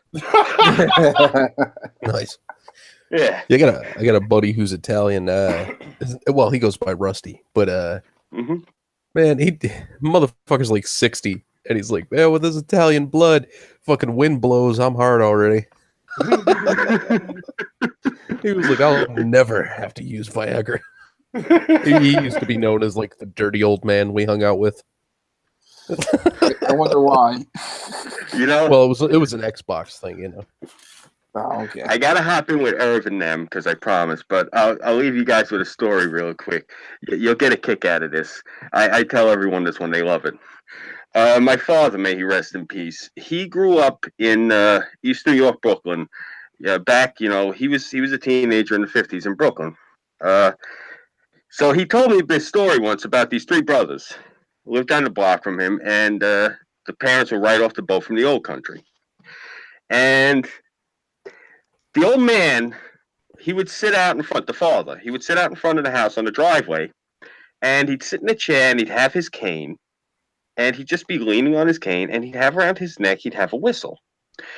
And he'd blow in the whistle when he needed something, and no matter where they were in the house, one of his sons would come out, "What do you need, Pop? You need anything? I'll give you a hand, I'll help you, whatever you need." And that was it.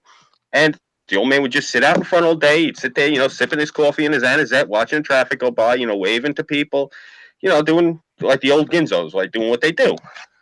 So one day the three of them go fishing, and each one of these boys now I say boys, they're grown men. Each one of these guys thought that the other one told the father. So no one told the father they went fishing.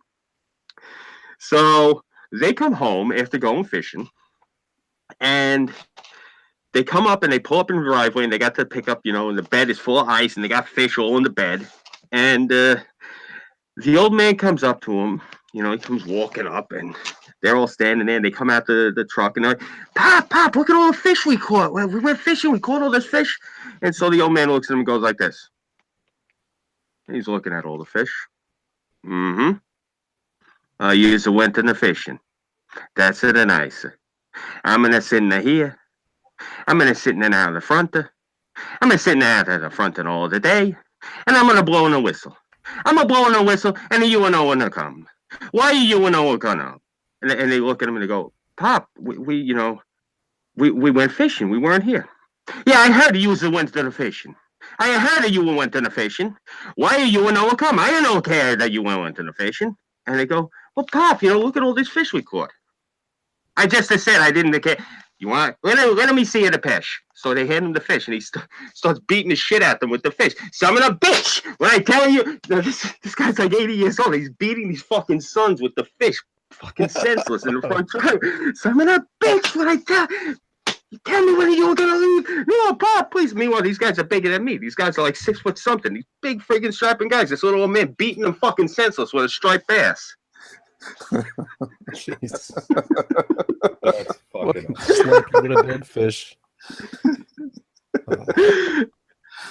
I thought you guys would like that one. Hell yeah. But yeah, I gotta hop out and hop in with Irv. It was a pleasure, guys. Thanks for letting me, cool my jets with you for a few minutes while I was waiting for them to do the after hours. No problem. Man. We look forward to talking to you in the future. Yeah, Hey, dude, thanks definitely, for coming definitely. on. Not a problem. Thanks for having me, guys. Yeah, like I said, hit me up. I do chaos every night, 10 p.m. Eastern Standard Time. But look, we have a lot of guests on that channel, and we do a lot of rotation. And I like to give other people exposure. So anytime you guys, hey, Scoop, we got an empty slot, I can let somebody else hop on chaos. You know what I'm saying? They get a little bit more exposure. I'll come on and hang out with you guys. Sounds Cool. good to us. All right, Yeah, have fun, cool. man. Thanks for coming. Thanks a lot, guys. Not a problem. Take care, guys. Bye-bye. You too. Bye. Have a good one. See, look at how much more successful this stream is when Schmeckel shuts the fuck up. Oh shit! Hashtag Schmeckel too. God damn it! Mhm. Oh man, That's Fuck, what we well, need to do, Brockus. We need to convince Schmeckel to give you the channel No, and all of the proceeds. I have been Just I've fucking been with talking to Schmeckel about things we're going to be doing with the channel and stuff like that, but I don't think I'm ever going to fully control the channel. Maybe I'll just have certain responsibilities because Schmeckel doesn't want to fucking do it, like inviting the guests and whatnot. I'm sure Schmeckel wouldn't mind doing absolutely nothing and Reiki in the super chats and whatnot. Oh, absolutely. A Will Honor List says, here's a new one for you. The Cunt Stream, reuniting long-lost siblings. What? I don't know. I guess. Oh, but Brockus, you're right, dude. We shouldn't talk about our mutiny while we're live. I get you. Wink. What the fuck? No. Wink. Wink. No, but I was actually, you know what? I'm not that familiar with Scooby, but I forgot that anytime I've actually seen or interacted with him. Shut the fuck up with your winks. Yeah, Scooby's a cool dude, and I love Tom P on streams. Me and Zell actually streamed alongside with Tom P on Gulf City, I think once. Yeah, dude, the family needs more Sicilians. We do actually. We How the fuck can we keep calling it the family? We don't have any. Definitely need to bring Scooby and Tom on a lot more often because they are cool fucking dudes. I like them. They got good personalities, Plus, it gives with Tom, we've got that alpha fucking personality that I think the stream has been missing on certain subjects, and that's very good because, Schmeckel doesn't fucking care enough, so it doesn't matter. Let's be honest about that. And then fucking Scooby was surprising the shit out of me with how much of a fucking nerd he is. I thought that was actually really fucking cool. I don't know. I'm not all that surprised. I mean, most of us really grew up with that nerd culture. Unfortunately, I think our generation was also the generation where the parents just sort of raised you in front of the TV. Well, yeah. It was like a babysitter.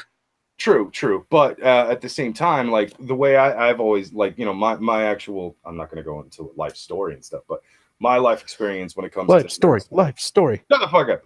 Was growing up, I was always rich. Shut the fuck up, Drippy. I swear to God. I will find you and I will shove so many Oreos down your fucking throat you will go into a diabetic coma and I'll just leave you there to die. That's our secret code words, guys. Wink. Anyways. No, I know what he means. Growing up, I was a big fucking nerd with a lot of things. I liked video games, comic books, cartoons, anime, shit like that. And I was also a jock. I played baseball. I played football. A very big fucking dude. And so, by looking at me originally, because I didn't have a whole lot of nerdy shirts back then. I just had, solid colored fucking black, red, blue, white T-shirts and stuff like that. You wouldn't suspect that I might be a nerd. But then you'd see the people around me with their fucking Dragon Ball Z backpacks and fucking nerdy-ass Sailor Moon T-shirts and stuff like that. And you would automatically think, okay, well, maybe he's a nerd or something like that.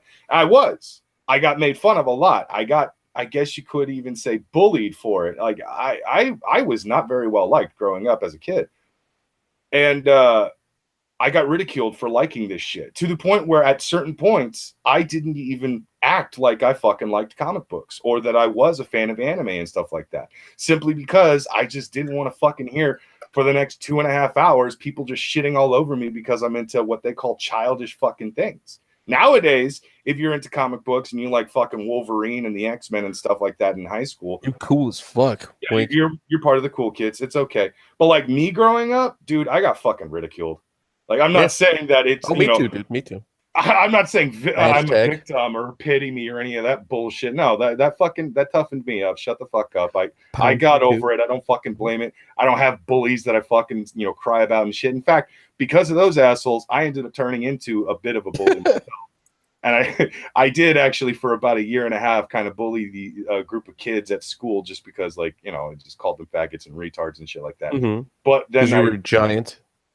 Yeah, and then I hurt one kid really fucking badly one time just because I usually just did the psychological thing. I never really physically hurt anybody, but I hurt a kid really fucking bad one day. I felt like such a piece of shit for it that I turned into that guy that if I saw you bullying another kid, especially if they were smaller than you, I would fucking get in your face real goddamn bad. I used to do that a lot too. After I was done with my being bullied part of my life, when I started getting taller and everything. Fucking somebody be bullying somebody else, and I'd go up to them and be like, "Is there a problem here?" And they'd be like, they'd say something. I'm like, "Why are you fucking with my friend?" And they're like, "Oh, I didn't know that he knew you, dude. I'm good." And they walk away. But Rhino in the chat says he's gonna give you a swirly at VidCon, Brockus. Yeah, no, he's. You might be just a little taller than me because I think Rhino's actually 6'5". You might be just slightly taller than me. And you might have a bit more size on me when it comes to with whatever. I don't give a shit, Rhino. That's not happening. However, if you would like to, we can team up to give Poisoning the Well a swirly. Oh fuck. they're in the same height range as us. They're both over 6 feet tall. But I have a feeling that if it's me and Rhino, I don't think they'll fight us, and we will be getting them that swirly. Damn. Are you gonna make Sofane take off his glasses, or are you gonna leave him on during the swirly? We're gonna leave him on. What the fuck? I don't. He's not allowed to take his fucking sunglasses off around anyone. What are you gonna do? Staple him to his fucking head? Glue him. Staple if I have to. Use Gorilla Glue. It bonds everything. Yeah. I should use Gorilla Glue and then tell him that Samaj and Schmeckel send their regards. Yeah, that's what I was thinking. You fucks with the family. You don't go against the family. Samaj and Schmeckel and Pinoid. Oh yeah, and Pinoid. Yeah. Gorilla, Fucking gorillas everywhere. Yeah. It's also funny because Schmeckel's avatar is usually smoking a cigar. Cool, awesome, love it. And then there's fucking Tom Pease, and he's also smoking a cigar, but in such an aggressive way. You feel like he isn't just gonna smoke the cigar. What you're not seeing is he's also just ripped a dude in half. He pierced that cigar with his tooth. You can see in the picture. But what have we got? Honor list in the chat says poisoning the toilet water. I will make them poison. And AP says I'm gonna beat up Schmeckel behind the gym 3:00. 3:00. AP, you like, oh wait, I got your book. No, I'm just kidding. Anyway, you were gonna say? I was just asking if AP wants in on this. We already had Tom P and fucking Scooby on AP. You might as well bring your Texan ass over here. The Texan, AP, you should come on and we'll talk about Star Wars and how Kermit the Frog helped save the universe during the Infinity War in Star Wars. So something's gonna happen. The entire time helping to defend off Doomsday. I don't know if you guys saw Fright Power Hour earlier, but I swear I couldn't stop laughing when they were fucking talking about Honey Smacks, just because AP despises that fucking frog. Oh yeah, Smacker. Yeah. No ma'am's here. No ma'am is in the chat. Oh god, no ma'am. Hey, have you guys? Oh, cool. If you guys want to fire off links, go for it. Out of curiosity, did you guys hear about the rumor that there's going to be some Hollywood guys who are going to try and make a petition and also do a fundraiser to reshoot The Last Jedi? I heard about that right after that movie came out. Well, I heard that there was a petition for Disney to just completely, annex that movie and just remake it. Yeah, there was a petition from the fans, but I'm talking about like filmmakers. Now they haven't come. It's a rumor that there's some people going. I heard on like Geeks and Gamers that there's some actual Hollywood bigwigs who actually want to do that, and they actually said that they're going to do a fundraiser to raise the about half the money that would be necessary to reshoot that movie, but at the same time, they would, provide special effects and all that. They actually own some of these special effects companies. They'll like subdue some of the costs for all that, so it's financially viable to do it. It would only cost, if Disney wanted to get involved in that, it would only cost them like not even half of what they already paid for the Last Jedi. So I'm like, that's the first I've ever heard of actual like studio execs and all that stuff actually wanting to get involved in this. Looks like Magog. I mean, not Magog. Sorry. AP is obviously playing. What is it? Ark Survival, because he says that he is slaughtering, fucking Sargon's fanboys at the game. Oh, really?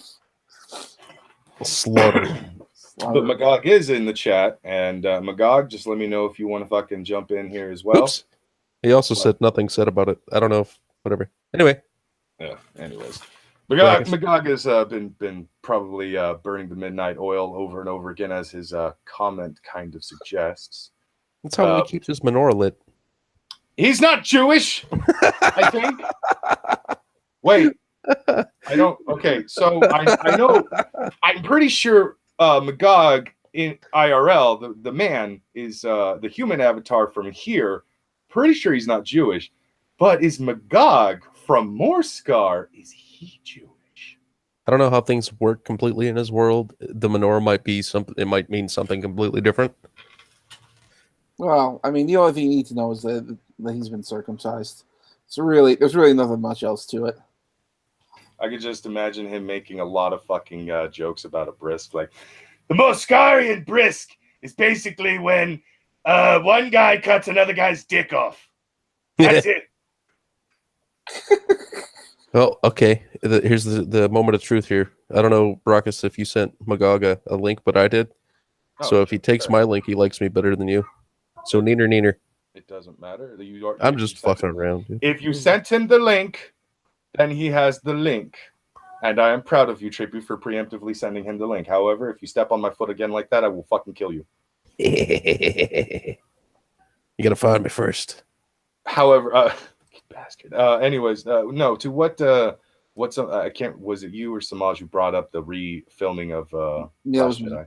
Yeah, Samaj, I would 100% back that campaign if I felt it would even actually do anything, because you know damn well it's not going to do a fucking thing. Nope. It doesn't matter how many signatures they get. It doesn't matter how much money they raise. Disney is not going to reshoot The Last Jedi because Kathleen Kennedy will not allow them to redo The Last Jedi. Kathleen Kennedy got exactly what she wanted. Fiscally, no, but socially, yes. Right. Well, I know that they need to do something, and I don't know what that is. However, I mean, if they were to refilm The Last Jedi, it would, especially if they would do it at the cost benefit to them, that would actually help them out a lot if they could do that. I don't, but you're right. Kathleen Kennedy's pride would prevent them from actually doing that. Mm-hmm. However, I mean, considering the considerable loss they're going through, I highly doubt Kathleen Kennedy still has a job. I'm pretty sure she's on a quote unquote vacation, and when she comes back, that'll be around the time she has to say, "I'm stepping down," and yeah, well, and she has to. That's what they did to the chick at DC. Quartering actually did a couple of videos covering that exact same topic. Yeah. The movie Justice League did so fucking poorly that they basically fired the woman that was in charge. And when they fired her, that was a decision they had made months ago. But in order to sort of, I guess, kind of cover up the whole, DC Comics just fired a fucking woman. They hired another woman in Zoe Quinn. And that's part of the whole drama there. Yeah, that Zoe Quinn thing that bothers me. However, I mean that's a Vertigo thing. That's not that's not gonna hurt the overall DC continuity, because it's like, well, you do your own shit over there. Leave us alone. Unfortunately for Marvel, they still have Francesca Ramsey, and I don't know what she's doing, but that's a little bit more depressing. Because whatever she does, they'll probably be in canon nonsense. Oh, by the way, Bragas, if you want to find me, you have to watch the last 3 seasons of Doctor Who because the answers are hidden within. I don't want to do that. I know. I don't even really watch Doctor Who, to be honest. Like, the only time I've ever really watched Doctor Who was what is it, the 9th Doctor, I think. I can't remember which Doctor it is, but it's funny because that was the Doctor that I actually liked. I'd seen some episodes with that particular Doctor, thought he was actually really fun and cool and all that shit. And then later on, a friend of mine who is a big Doctor Who fan, I say the word fantastic so often, or at least I did at one point, but I used to say the word fantastic to, like, agreeable things and shit, that at one point she's like, you remind me of the 9th Doctor. And I was just like, oh, awesome. Nice. Race Jacobson sent me this thingy on the Twitters. Apparently you are going to be able to send in questions to comic book writer Mark Waid, like, all next week. He just sent it to me, and it says, time for some trolling. Oh my god. It'll be epic.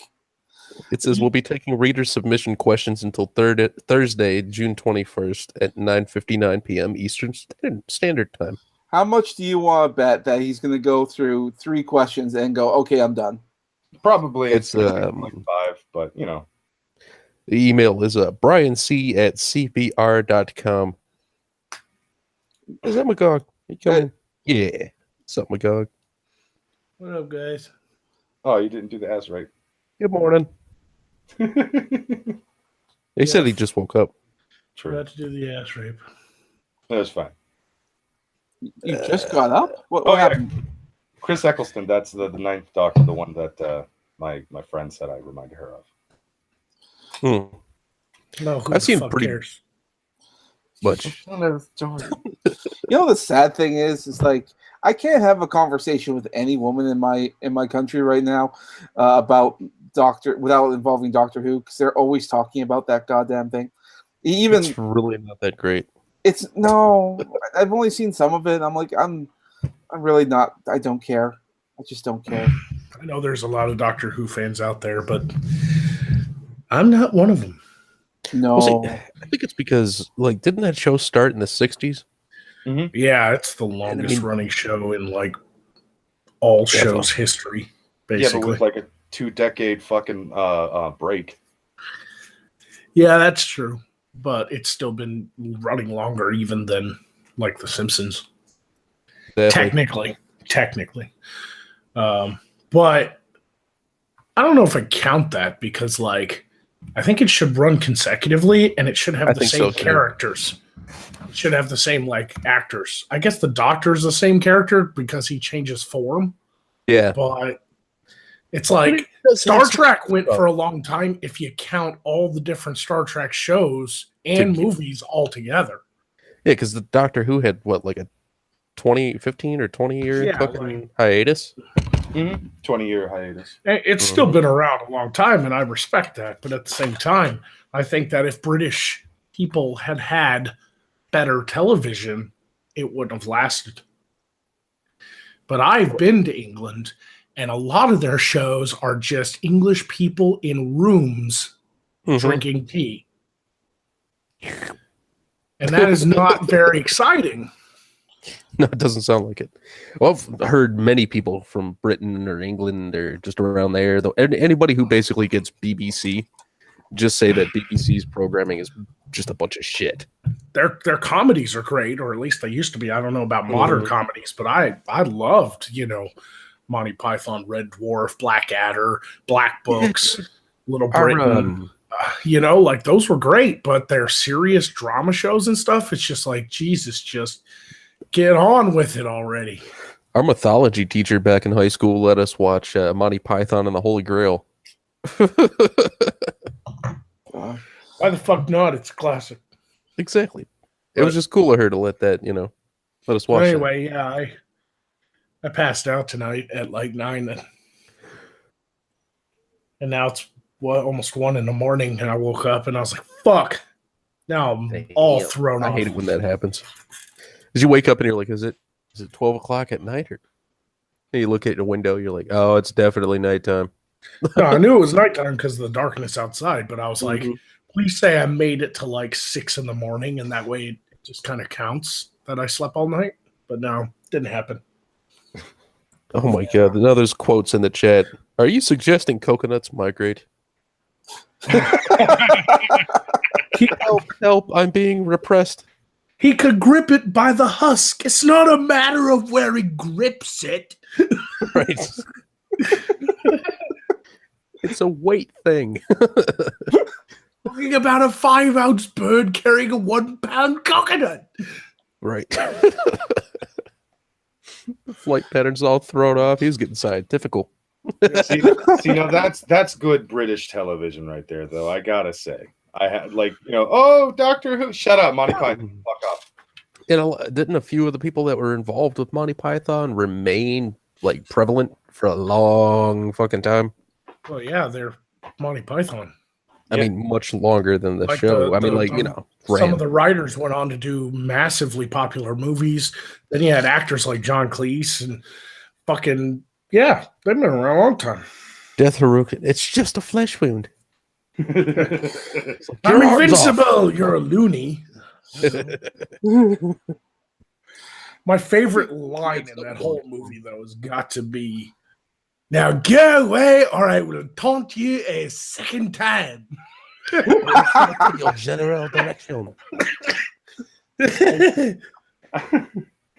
Of course I am French. Why do you think I had this ridiculous accent? What did he say? Like your father smells of elderberries. Like that shit was.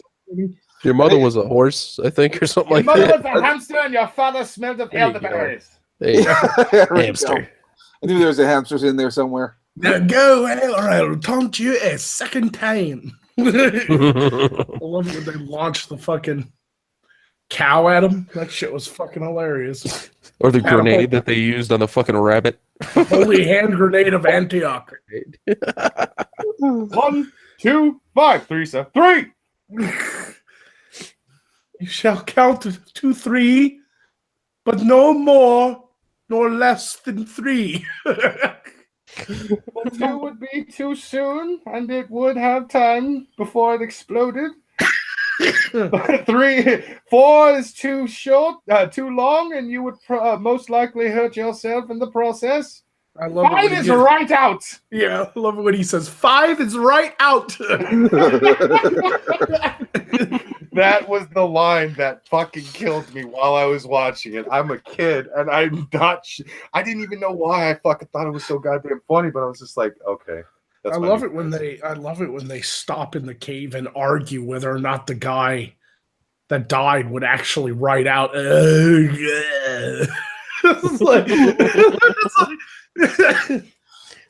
the location of the Grail is. It's like he wouldn't write it; he'd just say it. It's like it's still not dead yet. That Okay, like now kind I'm of dead. subversive British humor is actually really something that inspired me, and that's a lot of what Magog is. It's just out of left field ridiculousness sometimes, like I love it when they meet the wizard. It's John Cleese, with goat horns on his head. And he's, you may call me him. Some call me Tim. Right? I still love the backstory. John was supposed to say very long-winded fucking name. He forgot while they were filming and just ad-libbed Tim, and they went with it. Yeah, it was funny, We got another quote. You silly sod pot. You got us all worked up for a rabbit. Yeah. I shit my armor. It is a rabbit. He's like, but it's got fangs and pointed teeth, and look at the bones.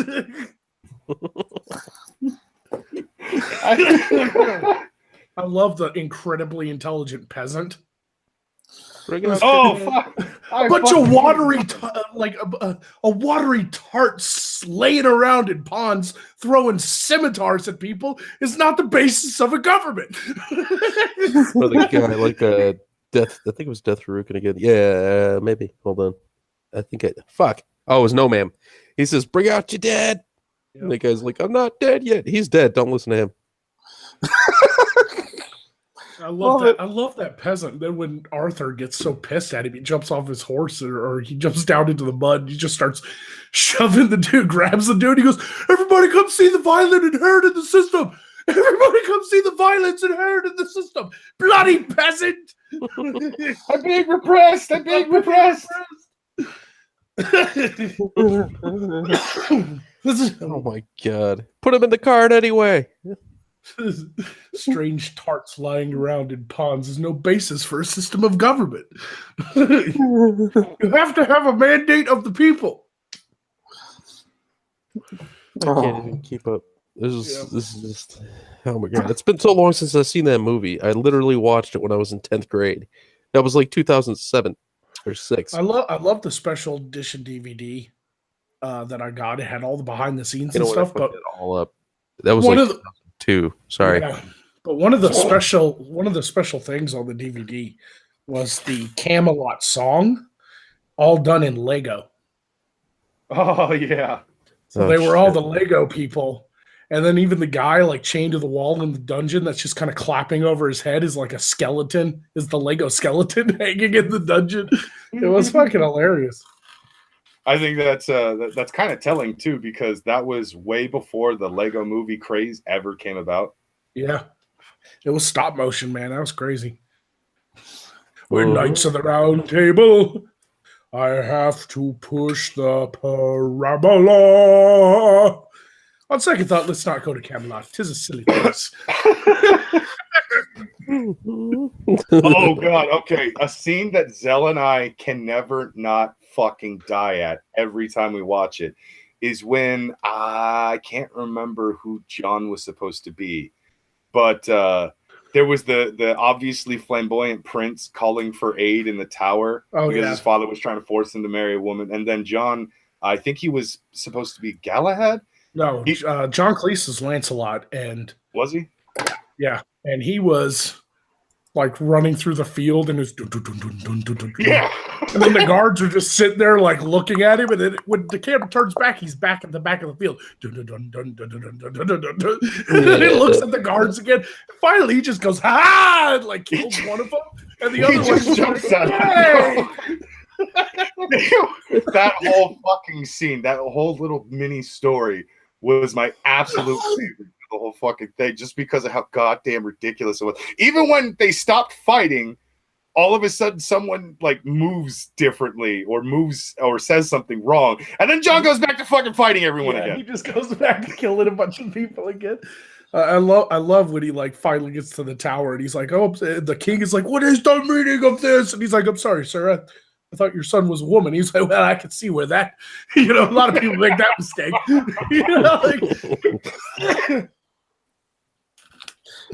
I love when he writes the note, puts it on the arrow, and just like flings it out the window. All of a sudden, his Lancelot's messenger just goes, shoo! And he's got an arrow in his chest. Goes, "Message for you, sir." We got Blue Collar Canuck asking, "Have you seen the Star Wars TOS scenes set to the Camelot song?"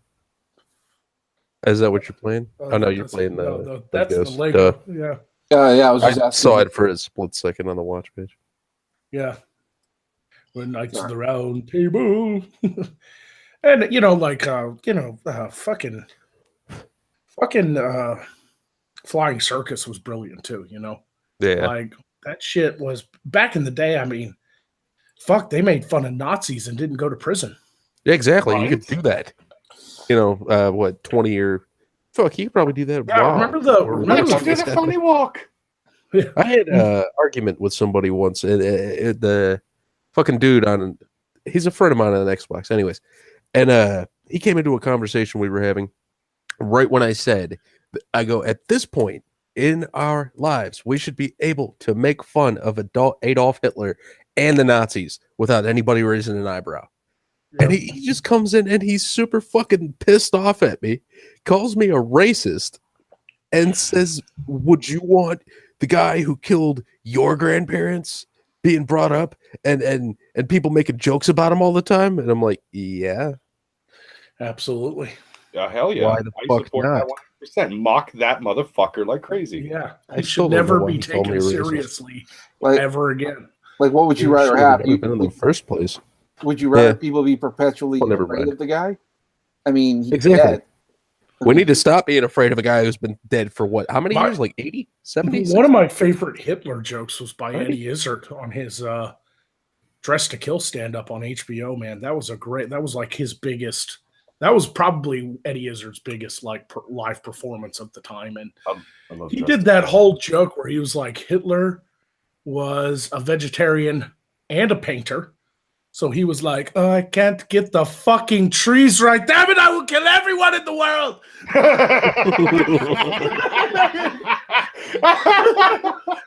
He had his hand up like he was painting, and he's like, "Damn it, I'll kill everyone in the world." You know, fucking trees. I I think- can't get the goddamn trees right. Damn it, I will kill everyone in the world. That was one of the greatest stand-ups I've ever seen. Dress Eddie to Izzard, Kill. Dress to is- Kill. oh Oh, my my god, God. I laughed.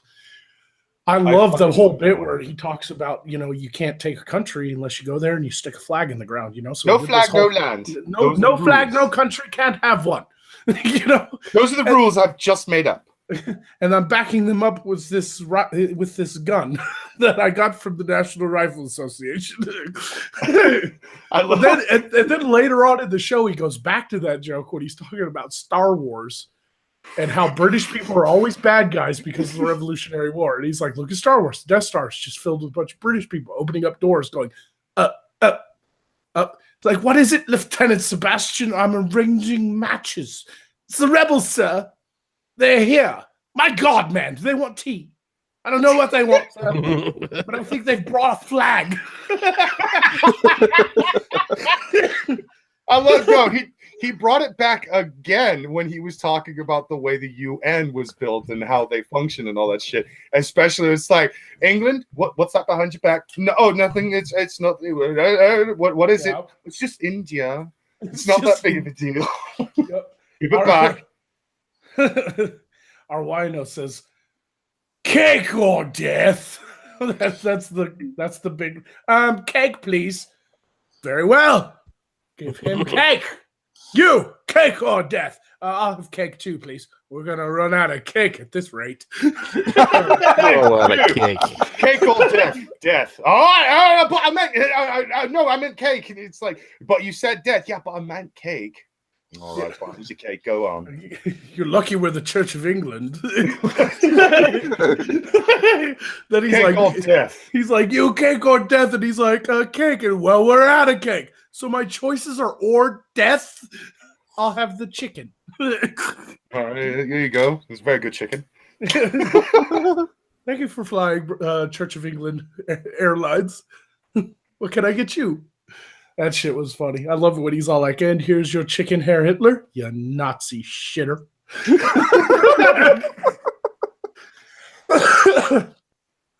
I love that British humor. It's something that we definitely miss nowadays.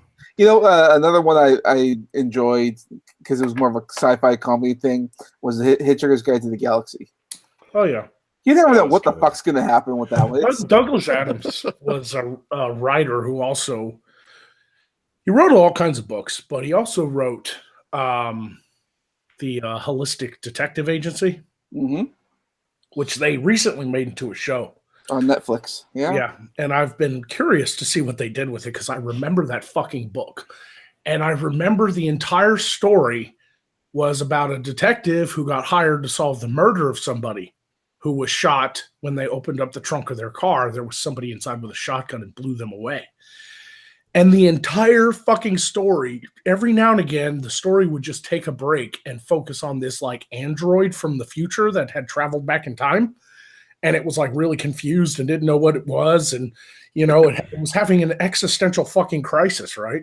And by the end of the book, you learned that even though this guy had like friends, enemies, and the detective didn't know who done it and who killed this guy and all this and that, At the end of the book, this malfunctioning android was the one who killed the guy because when it first arrived in our world and bumped into somebody, that person told him to go shoot off.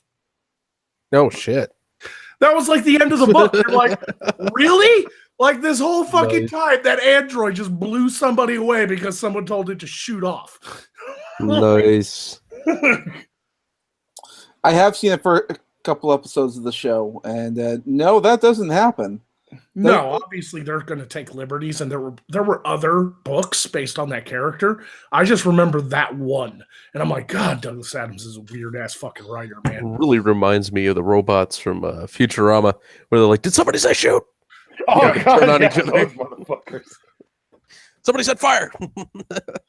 How is that even possible? Somebody said, "How is this?" Yeah, howitzer.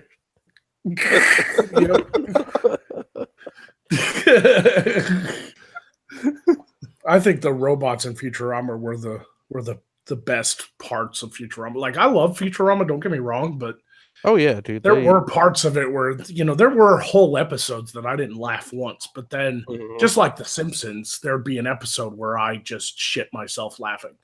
So like, it's a hit or miss type of show, especially in the later seasons when they came back after being canceled and it wasn't that good. like the Comedy Central seasons. Right. If you ever, I don't know if you ever heard this, but if you notice in the episodes, each robot always has square pupils. Yeah. Every fucking robot. It's a bit. That's why. Yeah. Get it? But it's cool. It's a comedy one bit, bit. but it's also a bit. Like One a bit, digital bit. Yeah, I heard like the Thank you for explaining that. I think the lowest measurement of computer memory is called a nibble, Yeah. Wait, which what? is also a bit. Yeah. What's weird is like we've come so far that a lot of people don't even realize what a single bit is. A bit of data. Like it's so small now compared to what kind of memory we can have. And in fact, I read somewhere recently in like Japan, they have figured out how to write digital data onto DNA, like onto blood cells. Wow. Turns out blood cells can actually store a lot of fucking digital data. Well, yeah, there's a million of them, or millions of them, isn't there? Well, yeah, and they hold all that DNA and other signs of information. I'm actually not surprised that it could do a lot. I also read that they've learned how to write digital data onto crystals, and I'm like, yes, Earth is going to become Krypton. Oh, and I'm the king. Okay, you know what? Fuck you, McCog. Don't ever call me a nerd again. Technically, I mean, like if you look at the what is it, the Superman 1000, the original Donner films, man, it's like Krypton was just nothing but crystalline beauty. Like the remake kind of made it a little different, obviously, like Man of Steel and all that. they had a lot more time on the planet too, right? But the original Donner films, it was like, how do I like Richard Donner was like, how do I make this race look alien, even though it's played by a bunch of humans dressed in funny clothes? I know. Let's just make it an impossible landscape that nobody could ever live on. Fucking crystals everywhere. Like, where do they live at? A geode? Like, it's a giant geode just floating through space. I love it. It's like he puts in a crystal and a DVD plays, like it's fucking great. Yeah. DVD plays, hologram plays, everything crystals. I tell you what, sand and heat makes glass. After we're done with the Middle East, fucking Iraq better look like Superman's dad's apartment on Krypton. Yeah, at the very least, the Fortress of Solitude. Something. I'm joking. We shouldn't nuke anybody. And now we shouldn't, but at the same time, I do want Samaj to now make the thumbnail.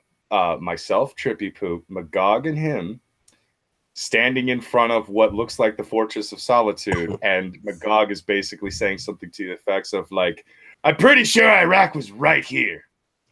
No. What you should do is just have you guys at the base of the crystal display unit, and then Magog as the giant head, like when Superman would put in a crystal and talk to his dad. It was like a giant head of fucking what's super. It was Brandau played him. What's Superman's dad's name again?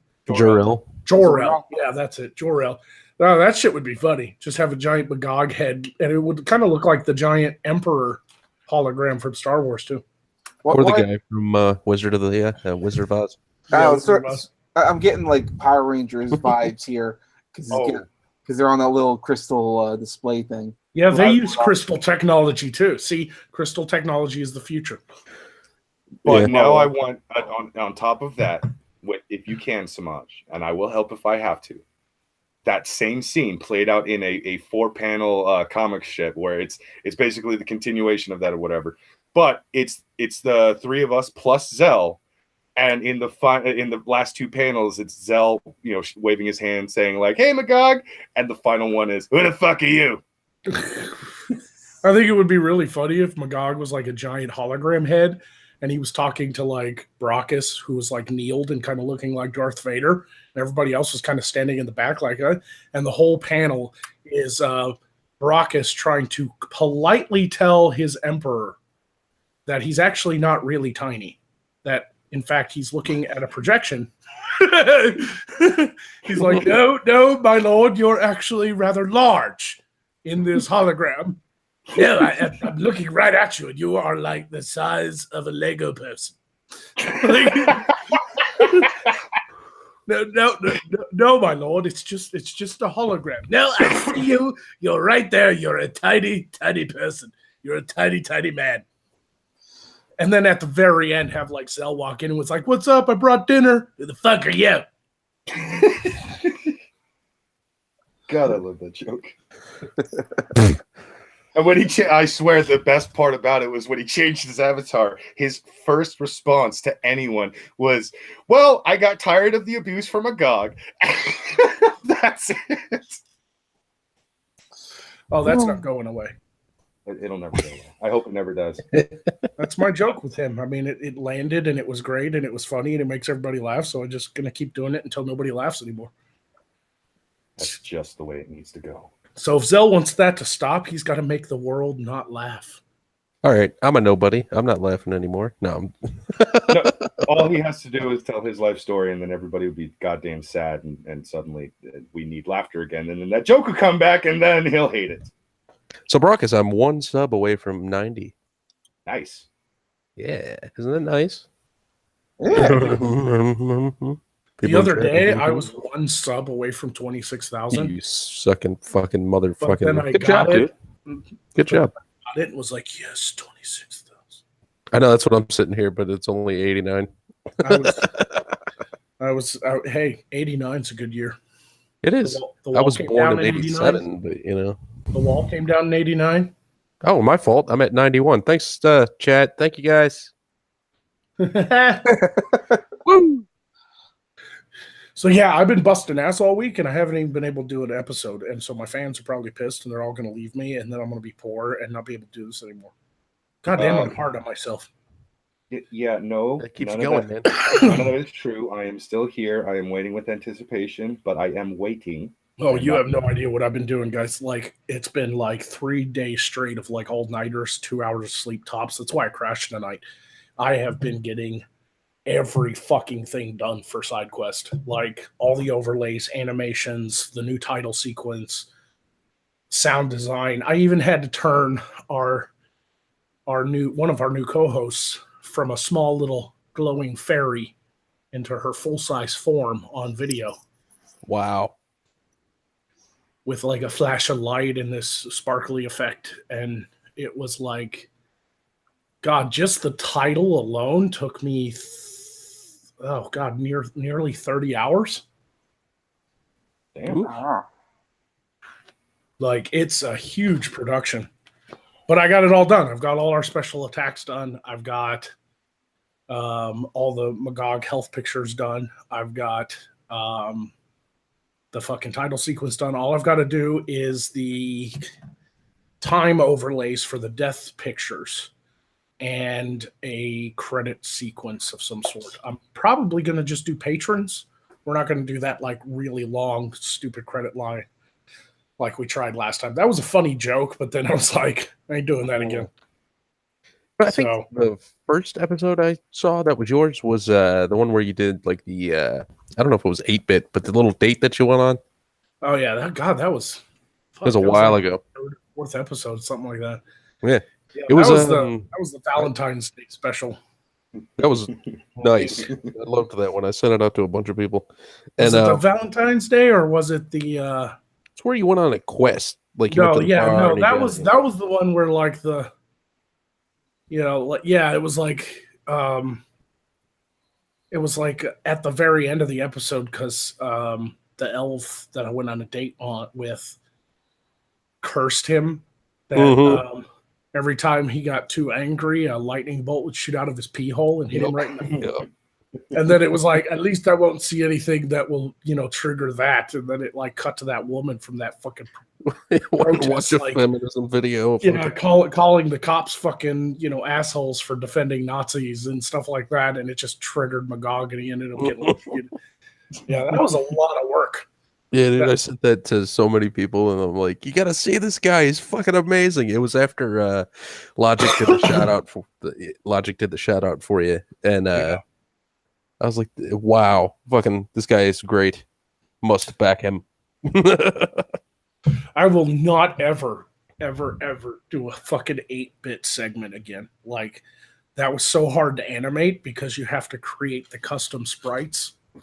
I didn't know you did it all by yourself. Yeah, I had to make Magog look Wow. like Magog and shit, like it was all hand animated.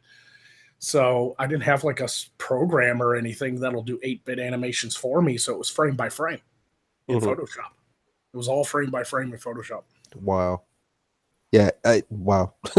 I couldn't sit there. I didn't could. want to sit do there. another like 8 hours of animation just for like a 3-minute bit. I Yeah. never want to do that again. That's why Rufus hasn't come back either. I can't figure out a way to streamline his animation. It takes too fucking long. You'd think having a dragon in the window wouldn't be that hard to animate, but given my dedication to realism and Mhm. like as tight and perfect as I can possibly make things, and I still end up fucking up. But I am a perfectionist, and it fucking drives me insane sometimes. Yes, it can. And I sit there a long time ago. I don't know, a few years back. I used to sit on Forza Motorsport, and I would just paint for hours on different cars. And I've showed off a couple of them, but that shit gets old.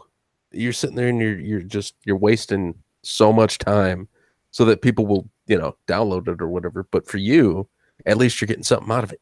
You know what I mean? Yeah, I'm getting some views, but man, it's a You get to make people workload. laugh. Yeah. I'm going to get back into some stuff like that, but I really want to save a lot of my bigger ideas that actually going to take special effects and animation for the big show, for the bigger show. That's the whole point of, building the studio and all that stuff. So we're going to have some great stuff, hopefully, but I hate taking breaks like I have. It's been almost 2 weeks now since the last actual Magog video. I did a Poe last week, but not a Magog, and now it's already been another week. But there was no way I was going to wait until the weekend before SideQuest launches to try to do everything. So Right. Makes sense. it's been insane, man. It's been insane. Yeah. But it's going to be I know worth it's it gotta be a because lot. yeah, Yeah. it's going to be worth it because I think everybody's really going to enjoy this show. That's Oh good. yeah. Hopefully it all pays off.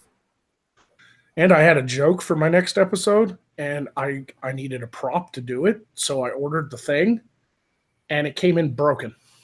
What? Yeah, shattered. Oh. I was going to do this whole like change my mind thing. Oh. So I actually joined Mug Club just so I can get the official Louder or Crowder mug so that Magog could sit back and like raise it from under the desk. Oh my god! No. But it came in fucking shattered in 1,000 pieces. Wow. So All right, that's it, people. Let's go on Twitter and get to Steven Crowder and make sure that he Oh, sends no, you I already 500 emailed- mugs. yeah, I already emailed CRTV and showed them pictures, and they were like, "We'll have a new one out to you immediately." 500 mugs, people. Hey, look, I made fucking Jeremy's fucking Magog is my top 5 favorite YouTubers. I made the top 5 list. Yeah, you did. I'm fucking honored. I don't know how scrutinizing he is, but it seems like if you're on the list, he must be a pretty good pick. You know what I mean? Like he must be pretty good at picking good YouTubers. But somebody says I can't afford to join Mug Club. Yeah, it's like $60 a year if you're a vet or a firefighter or a police officer. I'm a vet, Wow. so I applied for that. that and verified it through their program thing or whatever. And then, so yeah, I basically was like, $60 for a year subscription. I get to watch all the CRTV I want if I want to. And then after that, I'll just cancel it. So $60 for a hand-etched mug and a really funny joke. I'll pay that. Yeah. Plus, I'm hoping somebody will screen cap me and fucking put it out there with like a Magog change my mind meme. I'm sure someone will. Somebody screen capped my tits while I was on the cunt stream, so you know. I would absolutely love it Sure if basically Crowder decided, like, you know what, I kind of want to give Magog more exposure, so let's do an actual change my mind with Magog of Morskar. Yeah. Oh, that would not go over well at all. Would you ever do that at your school during your last year? We would literally sit down. And he's like, okay, we're going to have a civil conversation with whoever sits down. This is the point of this. We're actually trying to reach people.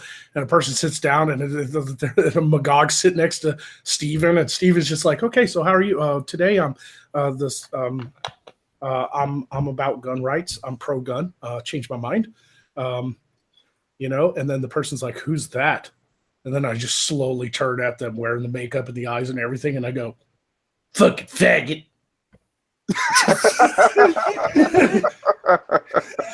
I don't know why you think of somebody should make take a picture of Tom from MySpace, right? And have him sitting behind a sign that says, Facebook is not the future of 2006. Change my mind. No. There's definitely better. I could come up with 1,000 different memes for I changed my mind. Dude, there's definitely better. Yeah. I'm just saying that just made me think of that in my mind. I saw the whole thing happen.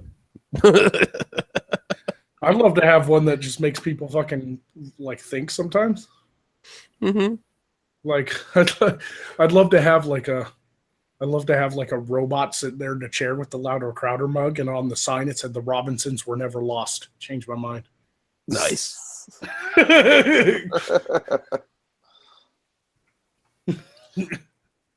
Gilligan's Island in space. That's all that fucking show was.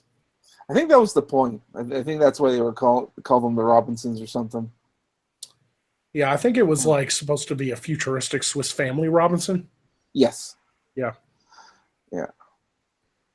I've got a thing to I got a thing to show off, but it's not what you think it is, because you know that would be illegal on YouTube. Here you go. This picture that I found on the Twitters one day, and it's guess who, but it shows just a little bit more of that picture that Tom used to have on MySpace. That dude lived like shit. You can tell it's photoshopped. Yeah, I don't know who the fuck made it, but it made me laugh when I saw it. He's just like, come on in. Weeds in the kitchen. Go get it. I'm too lazy to get the fuck up. I need to make sure I'm everybody's number one friend. Yeah, it's funny how like Facebook started out as like a college thing to like rate girls, and now it's become like the bastion of like overabundant authoritarian progressivism. They're like, we did not mean to do this. This was where just girls rape guys now. Exactly. Oh man, I need to get on Facebook and get raped. Fucking I said hell. that out loud. Anyway. I stay off of Facebook. Like I have a Magog page and I post my videos, but I don't engage much because Facebook pisses me off so much. Like it's like you kind of need it if you're trying to reach new audiences and get out there. So I constantly post links in the hopes that people who do follow me share it. But I fucking hate Facebook. I hate Facebook more than Twitter. And here's why. Facebook not only shows you a bunch of tweets that people that you know and are friends with share, or you know, a bunch of posts and stuff that of people that just anger the fuck out of you. You also get to see the really personal political opinions of your closest friends and family. And sometimes they don't always line up. Right. And you're just like, it pisses you off more when it's somebody like you fucking know. Like Twitter's one thing. Like I know you guys, we stream and stuff. I have plenty of friends on Twitter, but I get to choose those. My family, I don't get to choose my family. So getting on Facebook and seeing like a post from a family member that I used to fucking respect until I read that post, it got too much for me. So I stay the fuck off of it. Like, I don't need to know that, I mean, don't get me wrong, politics aren't everything. I love my family. I just don't always like them. Yeah. And that's fine. That happens. Family go through that kind of stuff. But man, sometimes I remember one time one of my sister's friends chimed in because I was memeing my own sister because she posted some feminist bullshit. And I was just like, I know how to internet better than you. Like, you don't know what you got in. So one of her friends came in and was all like, look at your brother trying to mansplain to us girls. Oh my God. Like how to use the internet. And I just wrote back, did you just assume my gender? Yeah. That's how you get back at that kind of person. And that shut her up quick because she didn't even know how to fucking respond to that. It's a trap. Because if I say yes, then I'm in trouble. If I say no, I know you're a guy, then he'll go, how do you know I'm a guy? You've never met me. Mm-hmm. Dude, and then I'll just dig myself deeper into a hole. So I better shut the fuck up. And then I was like, I fucking know how to internet better than you people. Oh, yeah. Fucking, I did something sort of similar, but without the memes. Fucking, I got called racist because it was one of those situations where the cops shot a black dude. And, everybody looks at them. They're like, this is black. And I had extra information that this chick didn't have. And I had known her since high school. And she's going to sit there and call me racist. I'm like, you can see that he has a gun in his fucking waistband when the cop came up to the car.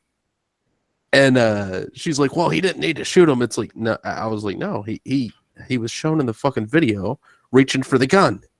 And she's like, that's just because you're racist. And I'm like, oh yeah, well, fucking, at least I don't run around telling everybody how my husband watches tranny porn. And I'm like, oops, I shouldn't have posted that. And all of a sudden deleted, blocked. Like, I had a situation one time where there was this girl I met at college, and she was a sweet kid, but there was nothing, there was no sexual attraction. And I could safely say that mostly because she was literally like 18 or 19, fresh out of high school. Yeah. And she had a good head on her shoulders, but there was just nothing about her that I was physically attracted to. Mm-hmm. But we became friends on Facebook, so we could keep in touch because she wanted to become a cop and stuff. She was hardcore, kind of, Southern conservative, loved guns, loved the law. And that's what she was going to school for. We ended up in the same government class. Anyway, like a year later, I saw her post some pictures where she was at the lake and having a good time and smiling and stuff. And I knew she was going through some real bad personal shit back when I met her. So all I wrote was like, good to see you smiling. I'm glad things are okay now. That's all I said. Well, one of her like mom's friends saw the post and was like, who's this 30-year-old gross man hitting on my friend's daughter? And I was like, whoa, bitch. Like, I know who she is. We were friends in college, and I was just saying that it was good to see her happy because I know she was going through some personal shit, right? Some really bad shit. Like, her best friend fucking died in a car accident, okay? Like, fuck's sake, like, talk about her own reaction. And then this bitch come back and was all like, I belong to, like, an anti-pedophile league, and you are way too old to be talking to this girl. And she's like, you're going on a list, young man. It's so fucking stupid. I was like, oh, I'm going on a list, everyone. I'm going on a list. She was like, the FBI looks at our list. I hope you know. I'm like, I don't give a fuck. Just because they look at it doesn't mean they do shit with it. I mean, especially somebody who's 30 talking to somebody who's 19. Even if you were like, hey, I'm going to send you dick pics, they're really not going to give a shit about that. And I even saved that thread, like archived it, because after that she blocked me. Mm-hmm. And I saved that thread just in case anything ever did happen. I could show the law that I did not say anything sexual to her. I didn't say anything untoward. All I said was, good to see you happy after all the bad stuff. That's all I said. Like, I was just being a friend. But because she was like a 19-year-old girl and I was 30 at the time that it happened, this was a couple of years back, it was like, holy fuck, really, woman? Like, this woman went off. She was like, you're trying to kidnap her. What the fuck? Jesus. Facebook is a goddamn fucking plague area. Oh, yeah, dude. Like I've had some fucked up shit happen with the internet outside of Facebook. Like a couple, well, shit, like a bunch of years ago. Anyway, one of my cousin's kids got hit by a car and he died. He was only like, I think he just turned 3 or 4 at the time. So like, we're having the funeral and everything. And at one point, I think it was actually during the funeral. It was just one night I was sitting up kind of late and I decided to Google his name. And this website comes up and there's a picture of him and it says, I think it said 4-year-old little heathen boy gets hit by car. And I'm like, what the fuck is this? So I go to it and it turns out it's this cancerous ass website where people just, well, not people, but this one guy just posts every time like a white kid dies. He posts their pictures and shit. And he had photos of my cousin's house, her mother. He had the address on there and everything. Oh, that's fucked. And I fucking attacked. And I mean, when I attacked, I went on there as Trippy Poop. And I started going after this dude, telling him, I'm like, that's my cousin. Those are photos of her house. And he just was like, oh, I get to troll this guy. And at one point, there was literally a post on the website that he made for me, calling me. This is after I got him banned from the website for like a week, and I had his post taken down because I talked to one of the moderators. So he comes back and he posts on there, Trippy Poop, the Fruit Loop eating heathen bastard. So I just start laughing my ass off when I see that. But I look, and yet again, he has pictures of my cousin on there with pictures of her son, pictures of her place that she lived at, her mom. I'm like, oh, well, I know how to take care of this. And I went straight to the moderator again, got him like, I think it was a 2-month ban or something like that. It's like, how do you have such small penalties for this shit? Yeah, that should have been a permaban. Mm-hmm. Unknown Archives still says, pissed at me. That's some ass beat territory. Oh yeah, dude. He's damn right. Well, people were telling me that like, oh, I got pictures of his place, and when they, showed them to me, I just popped them into Google image search, and they were fake pictures, like that this guy had posted before, saying that he lived there, and I, went through a few more of the guy's posts. One of his posts was about apparently a black church that got struck by lightning, I think, and a couple of people were like badly injured, and he was like, yeah, these fucking, he called him the N-word, and he's like, these guys deserve what they get. I hope they all fucking died sitting in there worshiping a white Jesus. I mean, like, dude's fucking weird. And I don't know if he works for the website, but he's constantly posting articles. About, 99% of them come straight from Daily Mail. This conversation actually reminds me that no matter how much I make fun of the progressives and their hardcore authoritarian left and, Antifa and stuff, at its base core, there is a reason why a lot of these people like Anita Sarkeesian and them are fucking hardcore about bullying on the internet and racism everywhere and everything. And it's because it's hard not to think that. That's why I've never blamed the core ideas of the left. Problem is the execution is right out. Horrible. Just horrendous. He came right back around with it. Yeah. The execution is way off base. Like everything, like don't get me wrong, there are good intentions on the left. Like they want to stop bullying, they want to stop shit racists from being online. I get it. I get it, man. I see stuff like what Trippy Poop's talking about, and it's just like, fuck, I want to pound somebody's face. But never in my brain, when he was telling me that story about his cousin and this dirtbag posting shit, right? Did I go, that guy should have been banned off the internet completely and stuff. Maybe on that website, I did say that should have been a permaban. Trouble, yeah. But that's because he was doxing too. He was showing a house. He was showing a literal address of this fucking kid. Like, but at the same time, I still was all like free speech and shit. Like that's just where my brain goes. Some people's brains don't go that way. Some people's brains are straight up like we should control all the things. Yeah. Well, when the dude showed me the picture that was supposed to be this guy's house, I said, I don't give a shit where he lives. I just want this specific thing taken down so my cousin doesn't see it. She's a grieving mother right now. You know what I mean? She doesn't need to see that. I ended up telling her about it about 2 years later, and she was like, oh, well, thanks for doing that for me.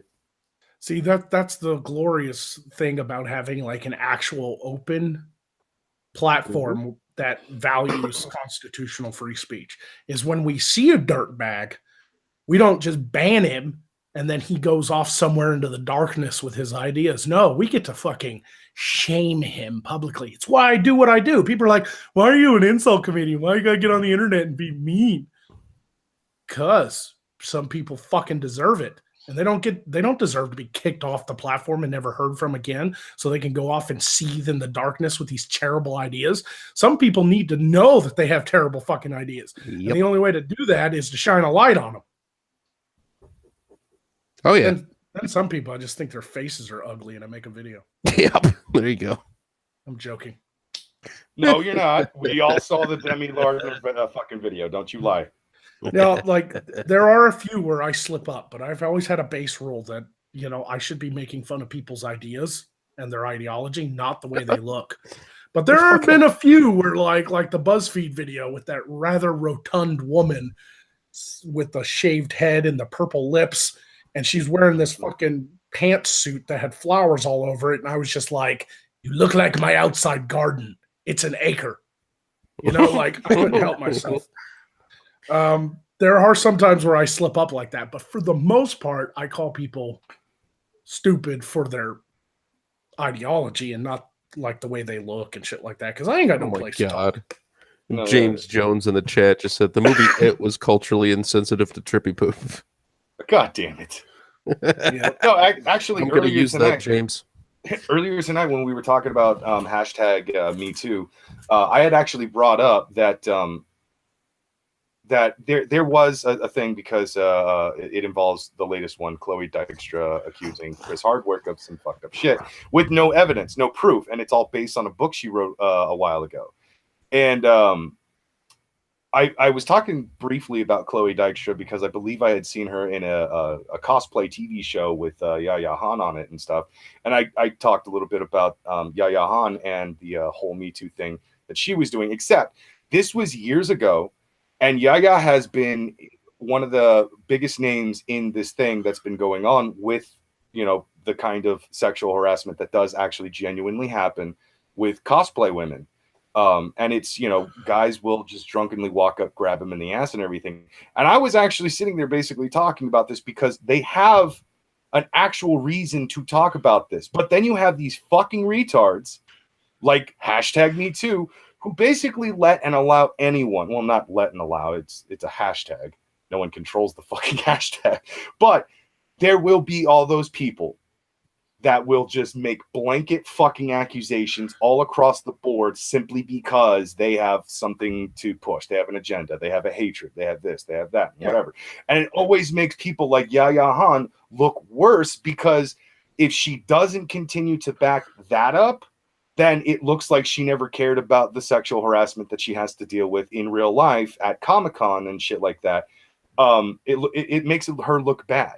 But then at the same time, if she does back it up, it causes most of her fan base to pretty much just suddenly disappear. Yeah, that's the thing. It's like we all know that the overreaction of the pearl clutching left has always been destroying real victims. Like they destroy real victims. Like it's like what you're like, somebody grabs a cosplayer's ass at a convention because he's a drunk asshole. And the cosplayer goes, this actually happened to me, and that drunk asshole needs to apologize or be punished somehow or something because I felt really uncomfortable. And then the feminists step in and go, all men are like that. And it just throws it all off the fucking rails, like just like, let me blanket statement the entire cosplay fan base by saying they're all a bunch of misogynistic, fucking sexist men who only see women as eye candy. Instead of just going, that one asshole that did that to you needs to fucking be punished. Well, like it's a complete lack of individual responsibility. You are now responsible for whatever group dynamic you belong to in their eyes. And that's why you constantly see these articles that are like fucking white men. And it's like, which white men? Jewish, Italian white men, Irish, Scottish American white men? Like, what white men are you talking about? And the funniest part is when you usually see those same people, the loudest voices, talking about how all men are like that. And then somebody like a few hours later, a few days later, even a few weeks later, starts showing pictures of that person at that exact same convention grabbing the ass of a male cosplayer, Mm-hmm. groping the tits of a female cosplayer. And it's like, whether you got permission or not before those pictures were taken, you are clearly now fucking doing the exact same thing you're accusing all men of doing, you piece of shit. Oh, the hypocrisy runs strong. We also have to remember a lot of these guys at cosplay events are often like socially awkward, and they just don't know how to handle to being around people in general. Because some of them are very nervous and they're just not very good at being social. So a lot of these guys are often too scared to do anything about that. And now you're going to demonize all these like very fragile people, unfortunately. And then like what's that going to do for them? That's not really gonna. It's not gonna portray them in any good light and improve them in any way. And it's sort of like demonizing the weakest among you in a lot of ways. And that's also Yeah, that's kind of the glory of Magog's character. The whole premise of Magog's character is that he is an equal opportunity world conqueror. He hates you all equally. And he's a major asshole.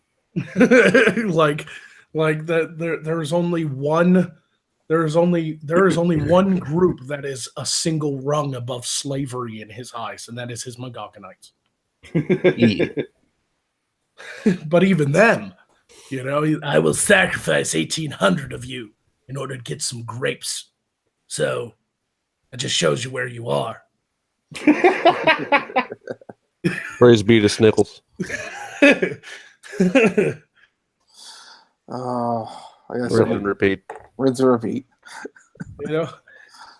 I am an unforgiving God. There you go. Okay, Ryder wants me to mention Saturday morning AP versus Sargon tomorrow at the Purple Dragon. Saturday morning. What did you say tomorrow after? Anyway, whatever the hell that is, I'm sure Purple Dragon was invented by Andy, but beyond that, I haven't even seen it. Yeah. So wait, Sargon's coming on a show with AP and versing AP apparently. Okay. He's building it up. It sounds like it's going to be something, but who knows? It might just be hilarious. I doubt that. I mean, there was a lot of build-up in getting Tonka and Sargon. That ended up not being anything like that. They ended up being like buddies towards the end. And, yeah, there's nothing wrong with that. But yeah, there's nothing wrong with that. But I'm like, come on, you guys are just gonna be hugging it out. Maybe. Maybe not. But well, who knows, the man. versus is most likely because AP has been going hard against Sargon's Discord server on a specific game. Andy and AP has been going hard on fucking Sargon. Andy even did a Twitter video, a quick 2-minute video, and uploaded it explaining how going after Sargon was a big fucking mistake and that he kind of regrets it because what he did in the game got him fucking in trouble. Like, so I can't remember. I don't know what the game is. I think it's an Ark RTS. Survival. Yeah, it's like some kind. Is it an RTS? Is it a? What you do? Okay, you can build stuff in Ark, and you can train and tame dinosaurs. Oh, so okay. it's like a survival game. Yeah, that sounds kind of exactly a Minecraft. like something I should take seriously. Yeah, it's Minecraft, but it's more realistic. I've played it, but it's just it loses its luster after like 10 minutes. All right. For Well, me, anyway. Either Andy's character or his forces have been imprisoned by Sargon's forces. So that's boy. basically why Andy's just like, I made a mistake. Yeah, I think that this is just going to be. I hope that it's going to be some just fun internet shit, and it's not like a real. It's not like a real blood sports type thing, because like I've said it before about Sargon, whether you like him or don't, the man's got a massive platform. Yeah. The last thing you do is actually like fucking go at him unless you have your fucking facts straight, because his platform's really big, Mm-hmm. Whether you believe, whether you like him or not. I mean, I don't care. I'm not saying, never. Oh no, I'm not saying never challenge powerful people, but at the same time, get your facts straight. Don't go in there half cocked, Yeah. I mean, when it came to just like video games, that's why I think it'll be funny, is because like James Jones said in the chat, he said he saw what happened Apparently, Andy got kidnapped and is now a prisoner. And you could do that in that game. Like, you can build make a building. You could, like, basically, what I would imagine is they probably killed Andy where he dropped all of his shit. And then when he respawned, they probably had a building built around him and locked all the doors. There ain't no punching yourself, punching your way out of a rock, even a boulder or whatever the fuck in that game. I still haven't gotten verified whether or not Sargon's going to go to VidCon or not. I'd like to meet him in person, I don't think he's going to make that public because they might ban him before he gets there.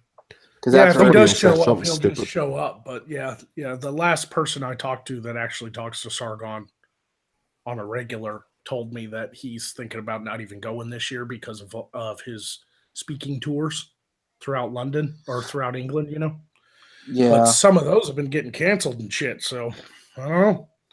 We'll see. Yeah. Well, I know they're like fighting back against him, and a lot of people are saying shit at all the venues. I'm pretty sure there's already like a beware of this guy at VidCon. I'm sure they already know all about him. What's funny is like 5 years ago, you back to like 2013, when Sargon was just nothing but a crap YouTube channel where he talked about history and he had like 100 subscribers. And then he got launched into the stratosphere because he did a video on Gamergate that went viral. Mm-hmm.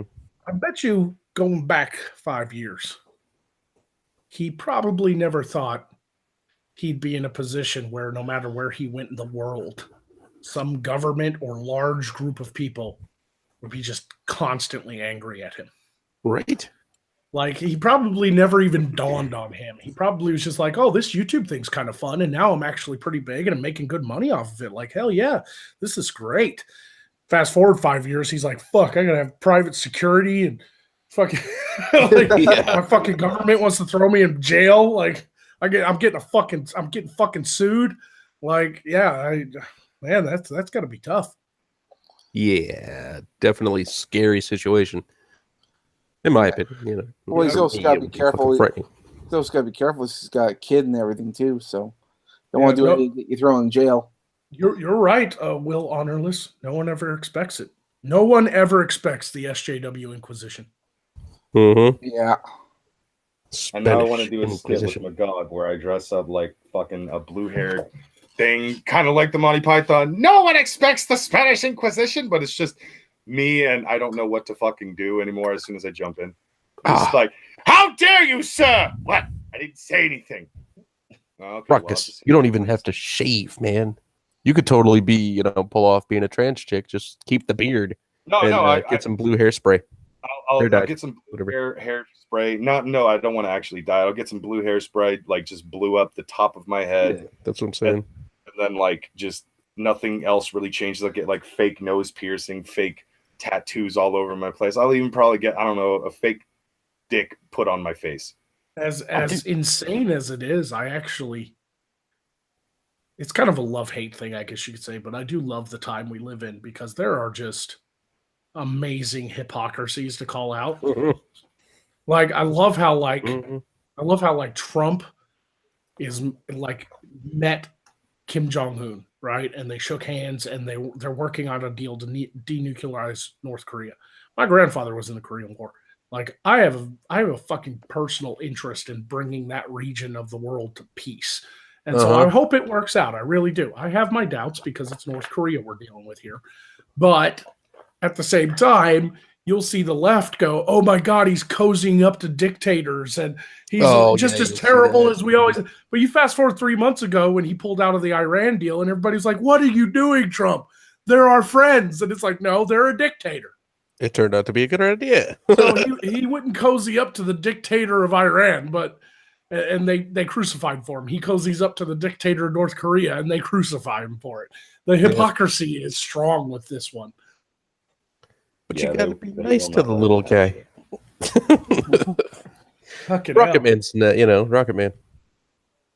I kind of love it, like I never was like a huge Trump supporter. I was always kind of in the center. I was like, I don't know about this whole thing back when the election was going on, but just the reaction of the left has made me like Trump when I never thought I would. it's so funny. Sometimes you don't judge a man by his actions; you judge him by the actions of his enemies. I am not a Trump supporter. I don't really like Trump at all. No, me neither. Like I think he's a doofus, but you gotta give him credit where credit due. But yeah, I like when we had Bearing on not too long ago. I basically admitted that like even though I really don't like Trump, I fucking love how much of a goddamn troll he is and how much he pisses people off. Bearing's like, yeah, that's pretty much where I'm at too. Yeah, that's where everybody's at. You know, like even Sargon's all like, I love what Trump's doing. And everybody think, oh, you're alt-right. We knew it. And it's like, no, he's simply stating a fact. A lot of people like Trump for that reason. They may not like him personally. I personally think as the president of the United States, he needs to get off fucking Twitter because he puts his foot in his fucking mouth all the time. But at the same time, it's also worked. You know, the man gets on Twitter and goes, little rocket man over there, he thinks I'm scared. All I got to do is push a button. Suddenly peace talks. Like all of a sudden, just like out of fucking nowhere. Like whatever he did, it fucking worked. I don't understand it. You know, it's like I was listening to Crowder and he said the same thing. Sometimes you need a crazy motherfucker to talk to other crazy motherfuckers. Like they speak of the same language, you know? That makes a lot of sense. You know, and I am actually more inclined to get behind Trump because of his willingness to have a fucking spine in foreign diplomatic situations. Like that shit, like I got so sick and tired of like the decades of like passive foreign policy. Like just, oh, they got nukes over there. We'll just slap them on the wrist. Say no. Say no. That's a bad. You don't do that. Yeah. Oh, let's slap them with sanctions. Like they give a fuck. You know, like Trump actually came out was just like, you above me, I bomb you first. You know. Oh God, it's like a real life version of that scene from Demolition Man. Think about it. Oh, they got nukes over there. It's it's a bad thing. Okay, we'll send them over a notice and tell them they can't do that. Yeah, Trump comes in. It's like I'm gonna wipe my ass with this and then get back to fucking work. Yep. So, like, love him or hate him, he's actually done quite a bit for this country as of right now. That's impressed me, and I never thought I'd be impressed by him. When he won, I was like, "Yay, not Hillary!" Like that's literally my thoughts. Like yeah. I didn't care that he actually. I was like, he'll probably be a lame duck president. Probably won't get anything done. He had his celebrity president moment. Yay, first time in history. That we've had a billionaire kind of New York Republican, which makes him a kind of more of a Democrat than any Republican out there. And that's a first time, and he'll laugh it off, and then he'll turn 80 and retire, right? Yeah. No. By 1 year mark, I was like, wow, everybody I know that works like normal jobs and shit, their paychecks are more. The tax cuts are taking effect. People actually got Christmas bonuses in 2017 for the first time in like a decade at companies that my personal friends have worked at that have cut Christmas bonuses because of how expensive like it is to have employees and shit. And I'm sitting there going, that's great. Now he's peace talks in North Korea for the first time in, I don't know, 70 fucking years. I mean, I don't give a fuck if you love him or hate him. You can't deny the facts. They're staring you right in the fucking face. Like they're literal numbers on a sheet. You know what I think is interesting is that I know that Barack Obama got a Nobel Peace Prize. And I think that was for his like funding of education or something. No, he got his Nobel Peace Prize before he barely took the oath of office. I mean, they gave him a Nobel Peace Prize for being the first black president. Yeah, that makes a lot more sense. So, I mean, you look at someone like Donald Trump, he's literally about to bring peace to North and South Korea and all that stuff. I mean, I think that probably should count for a Nobel Peace Prize. I don't jump the gun on this because North Korea has, in many times in the past, promised to denuclearize. Yeah, no, and you're right, but we have to wait and see. And if it actually does happen, but at the same time, God damn it, he's getting some shit done at least because even though they've promised that in the past, they have never once met with a leader of the Western world. Mm. The closest Kim Jong-un has ever come to meeting a fucking president before Trump was Dennis Rodman. Like, he's pretty much the only American that's allowed in North Korea. That's interesting. And yet, you know, we got Trump actually meeting with them and shaking hands and fucking talking about things. Like, it could all go terribly wrong. And the left is hoping for that because they want the narrative that he's a terrible fascist warmonger to take effect. But I'm hoping for the other side of things, you know? I'm hoping for peace in our time, you know? Right, dude. That would be great. It says here in 2009, he got the Nobel Peace Prize for extraordinary efforts to strengthen international diplomacy and cooperation between peoples. Yeah, no, he got it for being the first black president. Right. They just couldn't say that. Yeah. I'm sorry if I sound weird. Never I'm did streaming from my anything toilet. diplomatic. You know, like, not really, not until he was president, and even then it was soft hands, you know. It was, you know. No matter what, though, like, this is what I love to see, the struggle from the regressive left and the legacy media, is them trying to justify everything they've said about Trump. Every time he proves them wrong, they double down instead of giving him props. You know, it isn't that hard to get on CNN and go, you know what? We don't like the president. We don't like Trump. We never have. I'm sure everybody already knows that by now. But this whole Korea thing, we got to give him props for that. Yeah. And they would save so much face. But no, they got to double down and literally back a fascist, like actual like communists, like American hating communists. You know, like that's fucked up. That's pretty fucked up that your narrative won't even allow you to give a man props for the good he does do. Like, even, I didn't even like Obama, but there were a couple things where I was like, pretty good. I like that. Appreciate that. You know, especially like it when he was doing that speech and Obama was like, he was up there and somebody said something about college and Obama just let it slip. Somebody gave him a red pill that morning. Now, he choked it up and threw it up into the toilet later on that night. But that morning of that speech, he was just like, college kids, they're way too coddled. Way too coddled. And I was like, I like you today, Obama. Like, I give the man props when they're deserved. You know? Mm-hmm. And that goes both ways too. I also criticize when it's deserving. When President Trump came out, it was all like the government should control the internet.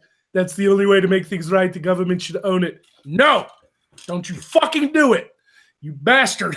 Don't you fucking do it. Like I said, I criticize too, you know, like, and that's what I like, people who go that way. Like, I was watching the Hodge twins on Louder Crowder and I laughed my fucking ass off. Two black guys, and they were like, I laughed my ass off. They were like, I did the black thing. I voted for Obama twice. I was like, hell yeah, healthcare. We need healthcare.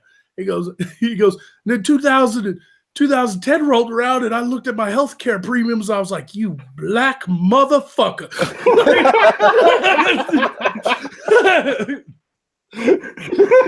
God, I love the Hodge twins. Those fucking guys are great. Those fucking guys crack me the fuck up.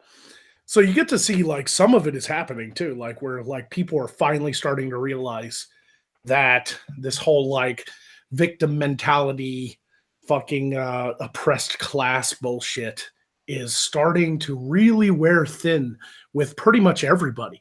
You got people like Kanye West, Dennis Rodman, and you know, quite a few other nameable black you know, community voices that have anywhere between hundreds of thousands to millions of followers going, we don't always have to vote Democrat, do we? Yeah. like why we always got to do what they say? Like, I don't get it. You know, like, that was my favorite tweet by Conway. Now, I think Conway West. Actually, that's a cool name. I'm gonna write that down. But that was my favorite tweet by Kanye. Now, I'm not one of those people that just forgive and forget. I still think he's kind of an asshole. You know, that whole thing where he got up on stage and like interrupted Taylor Swift and was all like, Beyonce deserved this reward. Like, fuck's sake, man. That's just a shit fucking thing to do to somebody. Like, they didn't do anything to you. They got an award. She was about to cry. Like, Jesus Christ, wow. You know, like you're kind of a fucking dick. But at the same time, he tweeted out, he was like, not all black people have to vote Democrat, you know. And then that was retweeted like 80 million times. And there was like 70,000 comments at the time that I saw it. And it was just like everybody was pissed. They were like, yes, we do. Like, what are you, all a monolithic structure? Like, I don't understand. Like, oh, yeah, okay. That whole all black people think alike thing needs to fucking end. Yeah. It really does. Did y'all see the newest Sargon? I really like that guy that's on there. There's a guy on there. His last name's Peterson, oddly enough. Is it that black guy? Yeah, and he's like interviewing this like hardcore like anti-white white privilege bitch, right? And she's just like, yeah, I believe in white privilege, and he's just like, well, where's this white privilege? I don't see it anywhere. Like, where's the evidence of this? And I'm sitting there listening to this guy like, fucking love this guy. He's gonna tear her a new one. You watch, and he did. He tore her a fucking new one. He had her talking in circles around her own ass. Yeah, I love that particular video. I had to look him up. He's done a bunch of them, a couple of them, and he's an entertaining kind of guy. But it's weird. He talks with a bit of a lisp. Yeah, yeah. I want to see that motherfucker in a fried chicken commercial. I don't give a fuck. I don't give a fuck if that sounds racist. That shit would be hilarious as fuck. You're serious, right? Like, come on, think about this. I think that's how you fight fucking this racism, is like fucking embrace some of the funnier memes so we can get over them by now, is what I mean. With how you just described this young man, you think he wouldn't be begging Church's Chicken to let him do ads for them? Come on. Like, no, seriously, I have this great idea for a video. You're gonna don't hang up on fuck. All right. I'll try Popeye. I could just imagine that. I'd be like, fellow black people, vote your conscience. But when it comes to chicken, there is no other. Churches. You know, like, crunch, you know? Like, I don't. Why the black guy always got to do the fried chicken one? Well, the white guy would have done it too, but he wouldn't stop eating the fucking fried chicken in the middle of the goddamn film. And I crack that joke, but at the same time, it's also because I'm Southern, and in the South, that's not really a racial thing. I don't know a single motherfucker who don't like fried chicken. Me neither. White, black, Asian. I know a fucking Vietnamese motherfucker who is like, fried chicken, I love fried chicken. You know? Exactly, dude. Everybody should love fried chicken. It's good shit. Here's the reason why, other than vegans and vegetarians who claim that they fucking obviously don't like chicken. Here's why I say everybody loves fucking chicken. We brought fried chicken over to Japan. Japan now use that as their fucking food celebration for Christmas every year. Yeah. Did you? Wait, no. Awesome. Is orange chicken Chinese or Japanese? It's Chinese, you idiot. No, it was created in California. It's American Chinese. Yeah, see there? Yeah. Chinese restaurants, but it was invented in America. Exactly. Yes. I can say the same thing. You want to eat real Chinese food? That's like rice and bamboo shoots and fucking seeds, like fucking sesame seeds. Then people barely. They don't like the taste of orange. No. The point I was trying to make. I know. Be a smart ass about it is it's the same thing with pizza and chimichangas. You know what, Brockus? I was expecting you to threaten to murder me again, because that'd make 5 times a night. I've already threatened you 4 times so far. See, the reason I brought up that thing though is, once again, it's like these guys that are flipping sides and starting to realize the fucking truth that their skin color actually doesn't matter. If you actually have like good family values, you work hard, you fucking don't do drugs and fucking stay the fuck out of crime, you'll actually be a fairly successful human being in America, no matter your skin color, right? You still run into an asshole. You know, people are like, there's racism everywhere. Just the other day, a white guy like held the door for me and was all like, after you, sir. And I was like, oh, what are you trying to fucking make up for that white guilt? You know, it's like you've turned anything into fucking racism. So at that rate, if they can turn anything into racism, some of these black guys that are free thinkers that don't think like the average like black community need to turn around and embrace some of these memes and start posting pictures of them eating watermelon and chicken and shit just to piss them motherfuckers off. Not because it's racist, because it pisses them off. They're like, oh, you just acting racist.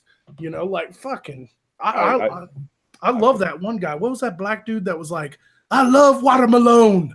Remember that motherfucker? That was great shit right there. That was subversive black comedy. I love Marlon Webb. Yeah. Watermelon. It's magical. Y'all remember that fucking shit? That went viral, bro. That shit was hilarious. I fucking love that dude. The dude. Like, sometimes I will pop on a Marlon Webb video just for that fucking humor. And that's what I don't get about the left. They don't get humor. They'll see a black guy do some shit like that and be like, why are you continuing this racist narrative about black people liking watermelon and chicken and shit? And it's like, wait a minute. I know white comedians who act redneck because it's funny. Yep. I know Asian comedians that do the hon choing kind hi. You get out of my laundromat. They do that shit because it's fucking funny. Every group makes fun of their stereotypes in order to embrace the stereotype and finally get rid of it, right? Except black people. When they do it, it's okay, but only if black people laugh at it. If other people laugh at it, they get fucking offended. Mm-hmm. And I don't get that.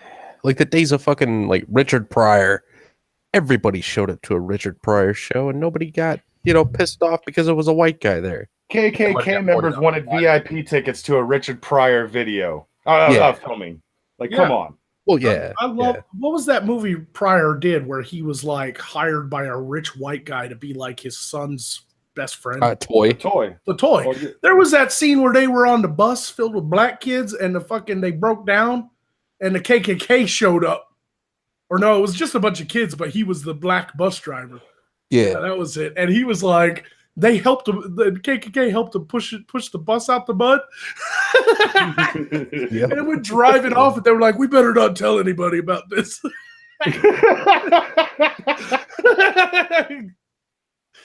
That stuff. Like I remember George Carlin. Like you can't. Like it surprises me that after all those comedians fought against actual government censorship, right, to finally have free speech in this country. And then it just gets turned around and taken over by the progressives. Exactly. And like George Carlin, I remember a joke he did on one of his stand-ups. He was like, you never see Richard Pryor or Eddie Murphy complaining about racist jokes. Yep. Why? Because they're niggers. Like, he was like fucking, you couldn't say that now. He'd be crucified. Not without being a fucking like a social pariah. There's an interview that I saw. Well, it wasn't really an interview. It was just a bunch of comedians actually talking about a movie they had recently just filmed and watched and all that stuff. And on this panel was Louis C.K. and Chris Rock. Two men who have obviously done movies as well as, stand-up comedy and shit. And at one point, the subject of one of Louis C.K.'s fucking most famous jokes, which he basically gets mad whenever somebody says the N-word, because his brain immediately thinks nigger. And he gets mad because it's like, you put that word in my head. Don't do it. Just say nigger. Just don't fucking pretend like it's not a thing. Yeah, Louis C.K. Sorry. Chris Rock tells him straight to his face that is one of the best fucking jokes about that subject I think anyone has ever had, because I never could stop laughing. Yeah, because of how true their it was. Way of saying the actual word without saying the word and having to feel guilty about it. Yeah, and I thought that was not just that. great. That's why censorship doesn't work. You can beep out something, or you can like say, everybody knows what they said. F word this and F word that. And it's like, I know what you're saying, you dumbass. Like on some channels, the best they could do is somebody says fuck, and what you hear is fuck. And it's like, what kind of censorship is that? That's the radio edit. I like to call it the radio edit because, like, in songs, they don't want to put a beep in the middle of the song, so they just edit out the word. Exactly. So it's like this blankness. So, the fucking song will get to a point and be like, and then it goes on singing, and you're like, what the fuck was that? Did he burp during fuck? Well, some of my favorite ones are like the BET, how they censor stuff. They'll change fuck to fruit. It's like, what the fruit are you doing? Yeah. It's like nobody's ever said that. You can't find a better word. You know, and I know people who are like, I'm gonna try to stop cussing so much, so I'm gonna replace the word fuck with like frig or frack or something like that. And I'm like, I'll still know what you're fucking saying. So what the fuck is the point? You know? No, in those moments, you should definitely be like, Jesus still knows what you're saying. Yeah. Jesus knows what you're saying, just like he knows what you do in the bathroom. Why are you taking such a long shower? I'm just brushing my teeth. Soap is a fucking slut. I tell you what. I've jerked off so much in the shower, I'm surprised a baby ain't crawled out the drain. Every guy in this chat immediately was just like, I know exactly what you're talking about. Yeah. Hey, I've gotten it in the tip before. Don't tell me you guys haven't. No. I'm No. Oh, that shit. God. What the fuck, man? What the fuck? Don't do it on accident. Would you take a whole bar of soap and be like, I'm just gonna rub my pee hole with this? Like, what Don't the use fuck? bars in the shower. I use body wash. Well, that's your fucking problem, man. You need a solid rag. soap bar. You need to hold it in your hand and move that motherfucker around so you get your hand nice. Why am I describing this shit to you? Just need a little bit of pointers. I'm and not shit here on to the bar teach you of how to soap. properly masturbate in the shower. You should have fucking taken a college course like I did. What? Ah. Wait. Okay. No, hold on. They teach that in college? I'm learning, Brockus. Shut up. You know what? No, They taught it in the. Well, they did, but it's more like they didn't know they were doing it. But they definitely taught it in the girls' locker room at college. That Oh, okay. I was never hiding in. Dude, the girls' locker room, that's that room where you can go underneath the stairs in the front of the college, right? Then you lift a pipe and you can look through and see them naked. Yeah, I wish Okay. I wish real life was like Porky's. Yeah. James Jones has a good question. He says, what do you think would happen with Monty Python nowadays? Like if they tried to make it now? Well, given that Monty Python is English, they'd definitely get shut down. They wouldn't. They'd have their show canceled, like fucking Roseanne. Mm-hmm. You know, Oh, yeah. they tweet out something about Hitler or something and get fucking their show canceled. Like the other, a couple days back, I saw Lacey from, what was the show with Roy. God damn, I'm fucked up Very tonight. nearly viral. Thank you. Very nearly viral. Lacey posted, Hitler wasn't that bad of a guy. After all, he killed Hitler. Yep, And I was like, that's a great fucking joke. that is a great joke. That's a fucking great joke. Yeah. But You know what else is a great joke? mm, Lacey did that very same joke in the video for V&V. And in that same video, you at some point will see Magog censoring himself. Is one of the best ways. Because I know what you're saying, you fucking asshole. But I loved it because it wasn't just censoring the sound, the beep. You put the British flag over your fucking face every time you did it. And I could have swore, was there something written inside the flag? There was a swastika inside the British flag. Okay, yeah. Swastika in and I fucking every time it comes That around was to the point. The whole point was to censor myself, but to also show that the censorship was very fascist. Mhm. mhm. You know, so like the British flag had the swastika in the middle of it. And it just, as soon as Magog went to cuss, it just covered his mouth and was like, beep. But here was this British flag with the swastika. It's like their new fucking flag, in my opinion. Yeah. You know? Also Mhm. because I'm a dirty, filthy, shameless shill. Yes, Zell and I are also in that same exact collab video. Yeah, can't argue with that. I only watched my part though because the rest of you guys are below me. Well, And I said below me. Get it? yes,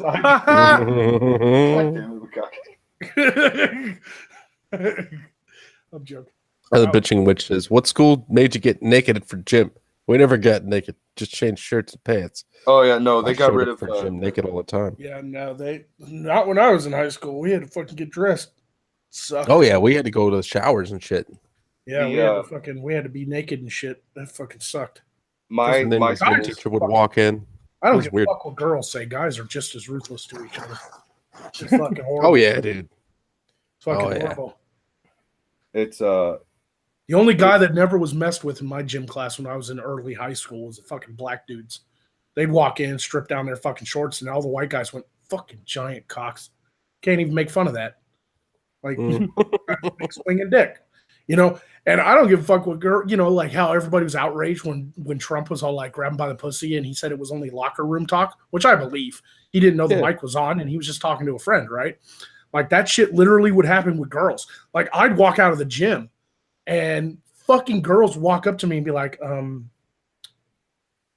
how big is Chris or whatever, you know, like they some boy they had a crush on. I just said Chris off the top of my head, some name, you know, and it's just like, you know, oh, Ben, is he hung, you know, because I kind of want to go out with him. Like, oh man, you know, and it's like, fucking what am I? I'm not going to report dick sizes to you girls. Get the fuck out of here. Girls are just as fucking bad, man. I don't know a single girl who heard some raunchy shit between the girls at work and shit. I don't fucking like this outrage culture, man, because they're hypocrites. I would never say anything like Trump said. Bullshit. Yeah, you fuck. You know it. One time in your life, you're like, I want to hop on him and ride him like a bunkin' bronco. You know, like I fucking know you did. You said some fucking crazy shit. I know good and well. Like you walk up to the girls and be like, "Oh my god, girls! Last night he put it in my butt for the first time." Like, you know, you fucking know you did. Quit fucking lying. That's another black guy meme that I love. Why you always lying? Stop lying. Not to derail, but did you guys see the episode of Family Guy, the more recent one where they made fun of millennials? Oh yeah. No, I haven't watched Family Guy in years. God, it's been forever. Man, they had the like towards the middle of the episode or whatever, Peter knocked out the internet, and he decided to become everyone's personal internet. And at one point, he shows up at the bar with Quagmire and them guys, and he says something kind of, you know, mildly funny, and a bunch of black dudes are like, ah, and fucking they go, what is that? And he goes, that's just my repeating gif of black guys reacting to something mildly funny. Yeah. Nice. Oh, they also made fun of like hipsters because at one point Peter fucking turned into a millennial and he was wearing a t-shirt that said "New phone, who dis?" I have a crazy conspiracy theory, but I want to know what you guys think of it. What is it? Okay. In the late 90s, early 2000s, we really saw a huge surge of what I like to call gaming and nerd culture, right? And by the time I graduated high school and was out of there, 2003 is when I graduated. So 2004, 2005, suddenly being a nerd and a gamer was cool, which sucks because I really wish that shit would have happened while I was in high school. Unfortunately, it didn't, so I never got laid. But now, like, nerds are all the rage and, you know, fucking gamer culture is everywhere. It's a multi-billion-dollar business, right? Like, everybody – I know guys who never played video game in their life decided finally to get like an Xbox and they fucking love it, right? Yep. You know, so we all know the surge of gamer culture, right? And nerd culture. Suddenly all this stuff started becoming really acceptable. It was mainstream. It was cool. It was fine. I know jocks at school that play fucking football and wear their leather jacket because they're all proud of the high school they go to, but they still play D&D. Like that's fucking crazy to me. That would have never happened while I was in high school, right? So then here's where my conspiracy theory starts. Nerd and gamer culture started bringing people of all races, genders, colors, everybody together. Religions, it didn't matter. It started bringing everybody together in a way and in a size capacity, I'm talking population, that had never been conceived of before. We were suddenly able to like game with each other over landlines and internet and all this and that. And it started really bringing people together. So the fucking left comes out of nowhere and just starts like seeding its fucking ideology into gaming and nerd culture in order to like take it over. And it's done in a way that, you know, they're like, oh, we got to stop bullying. We got to stop shit talking. We got to stop memes and internet trolls and all that stuff. But in my mind, I'm like, they saw people coming together under a common thing. You had like white and black people playing the same games together. You had jocks and nerds fucking playing D&D together. And the authoritarian left was like, we got to stop this shit. We need people to keep hating each other. Okay, Magog, I can only support your theory because earlier in the stream, before you jumped on and before you were awake, I was talking about that exact same thing. Me growing up, I played football, I played baseball, I was a jock, but I was also a big fucking nerd. I actually got made fun of ridiculous amount of fucking times because I watched anime. I was a part of anime club. I read comic books. I was a huge fan of cartoons, all kinds of shit like that. And then like a few years after I get out of fucking high school, all of a sudden, like I'm just meeting a bunch of people, like-minded people. Surprisingly, some of them were also jocks. Some of my friends, Zell was technically not a jock, but I guess you could argue jock. But I started hanging out with a bunch of people, all fucking shapes, sizes, ethnic backgrounds, and stuff like that. And then about 5 years ago, all of a sudden, the fucking left comes out of nowhere. And now I'm having consistent moral arguments with the same fucking nerds I would play D&D with at 2 in the fucking morning, chugging Mountain Dew, waiting for the fucking Super Bowl in a couple of days. Yeah. But that, you know, like I was that way too. Like I'm a proper redneck in many ways. I love fishing. I love four-wheeling. I love guns. I love hunting. I love football. But then I'm also, you guys know, based on my channel, you know, I'm a bit of a fucking nerd too. A bit. Okay. And now here we are. Here's this culture, right, that actually started bringing people together and actually healing some of the old wounds, you know, like fucking slavery and shit, right? Like America's great shame was slavery. Supposedly. And suddenly the authoritarian left fucking come out of nowhere and is all like, we have to take over these industries and keep people separated and hating each other. We have to push our ideology. Their ideology relies on people hating each other, not loving each other and getting along. So yeah. I have this conspiracy theory that they saw this culture and were like, we have to tear it to pieces. Black people, white people getting along? No fucking way, not on my watch. Yeah, a lot of the people who come off as leftists are the racists. You know what I mean? Or maybe not leftists. It's definitely no. But it's just that it's that soft racism. It's like, oh, you poor black people, I have to speak for you.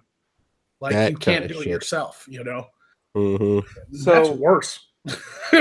in some of the men's rights circles and all that, it believes that it's actually more of the certain people that you would call like the nanny people, the ones who want to make sure it's a safe space for everyone. They've been around for a long time. They were in like we used to know them in the religious groups. There was that meme, The Simpsons, that pastor's or the priest's wife there going, oh, won't someone think of the children over? And she would say that over things that didn't involve children at all. It was one of those things you just use that to get some sort of controls and all that.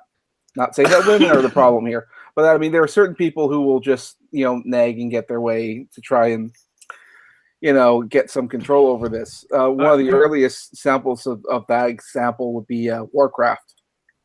There's a lot of people who would say that there was people being, inappropriate on World of Warcraft towards women because they're women players and all that, which was kind of bullshit. So.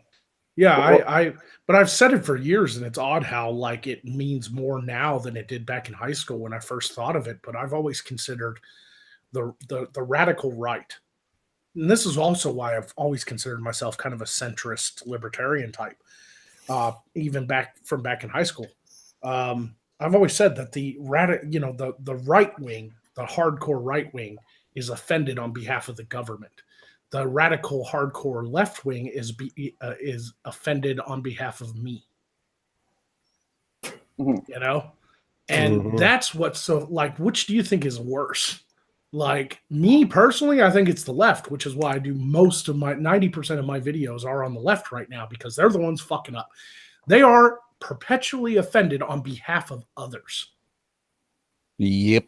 Whereas the right wing typically used to be offended on behalf of the government. They'd mask their authoritarianism and patriotism and stuff like that in order to, protect the government and to protect their way of life and everything. Once again, just like on the left, it comes from a good place. You want to protect the Constitution. You want to protect your government, your country. but it gets to a point to where you're just like, you can't fucking say that on national television. They're fucking children watching, and politicians need to be elected. So politicians are part of the government. Politicians got to be elected. So he's going to run on a platform of more censorship on television, radio. And that's what comedians like George Carlin, Richard Pryor fought against in the fucking 60s and 70s. And now you got the left being perpetually offended on behalf of other fucking people. Like, oh, you can't say that. That's offensive to Asians. There ain't no Asians here, motherfucker. Like, I've actually had that happen at school where people are like, you can't say that. That's offensive. Against who? It's just me and you talking in a hallway. Mm-hmm. Like there ain't nobody here to hear it except you. Well, that's offensive to somebody somewhere. Oh, Jesus Christ.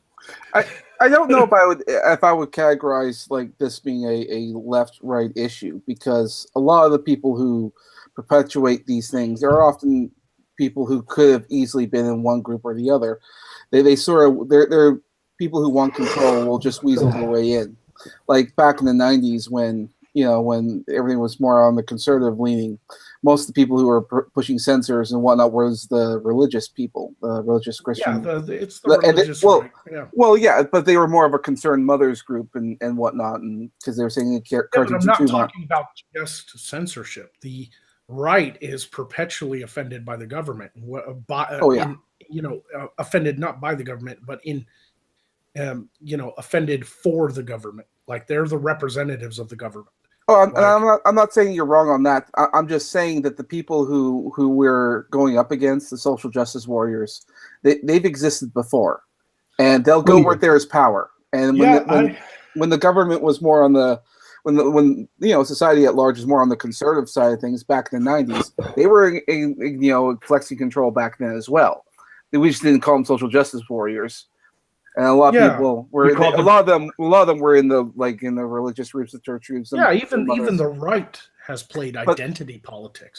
Exactly, but that's when that's sort of how the left got its powers, because they mocked them, they trolled them, they did all the kind of stuff that we're doing right now towards the left. I mean, I get what you're saying. I'm just saying what you're saying. No matter who's in power or who's in control, there's always going to be a snake in the garden, right? Mm-hmm. Like I get that.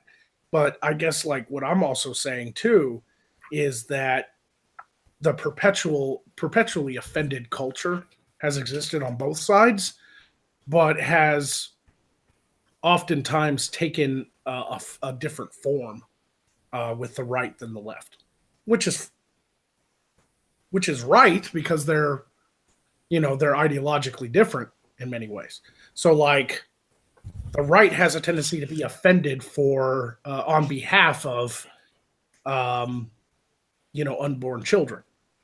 Whether we're not going to get in the abortion debate, whether you agree with it or not. I have my own personal feelings on the matter, but that's who they're offended, for, right? Like that's how they're reactionary. Like they can be pretty reasonable until the abortion debate comes up, and the abortion debate ain't going away anytime soon. Probably never will.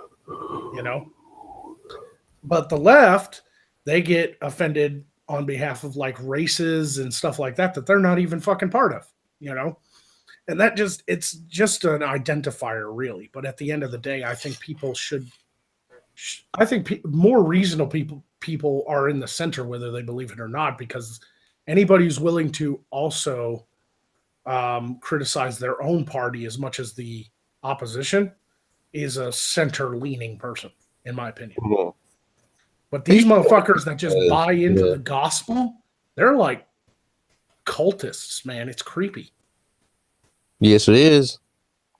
You ever talk to one of these motherfuckers in real life, not on the internet? I have.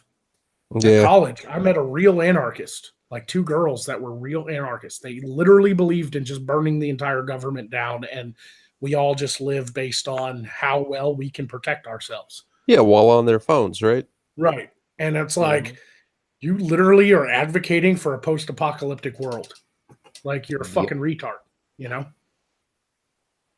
Exactly. Oh, it's insane, man. Fucking insane. People are weird. Yeah. I don't even know what my own fucking beliefs are. That's how I look at it. Why do you have to sit there and label yourself as, this, that, the other. It doesn't seem to really serve that much of a purpose other than being like, I'm part of a group now. See, but that's something I disagree with. Yay. I've always hated the argument that I don't believe in labels. It doesn't matter if you believe in labels or Oh not. no, You are something, motherfucker. Like, probably. Shit. You know, you Maybe fall I'm just, somewhere on the spectrum somewhere. We have created labels for a fucking reason. It helps us. I'm sure. It helps us map out, you know, our society. They're On very the important. stream, I keep getting labeled as a juggalo. Because Guys, it doesn't help with, Juggaluggaroni. you don't. It doesn't help with your No. avatar and the fact that you actually fucking know ICP. So shush. I didn't I don't know them personally. I wasn't the biggest ICP fan, but I went through a phase. But I can say this: no matter how old I get, no matter how ridiculous I think they are, retrospectively looking back, it's like, why did I like these guys when I was like 13? But at the same time, The Great Malenko is still one of the greatest albums Yeah, I've ever fucking heard. That's really weird to say because I'm not a fan of ICP. I don't really care for much of their other music, but The Great Malenko was a badass fucking album. I have to agree with you. Yeah, most people would that's actually sat and given it a chance.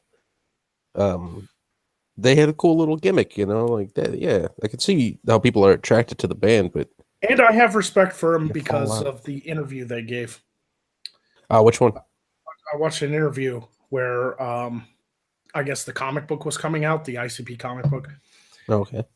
And Shaggy and Violent J were fucking sitting there with the interviewer, and they were all done up in their makeup. And it was during that phase when Violent J would have like duct tape around his fist, you know? Yeah, I remember that one. Yeah, that phase he went through. And he was like, and the interviewer who's like in a suit, he's like a proper like CNN guy or something, you know, like trying to be all serious and reporting and stuff. He's like, what do you say to the people out there that say that you're appropriating black culture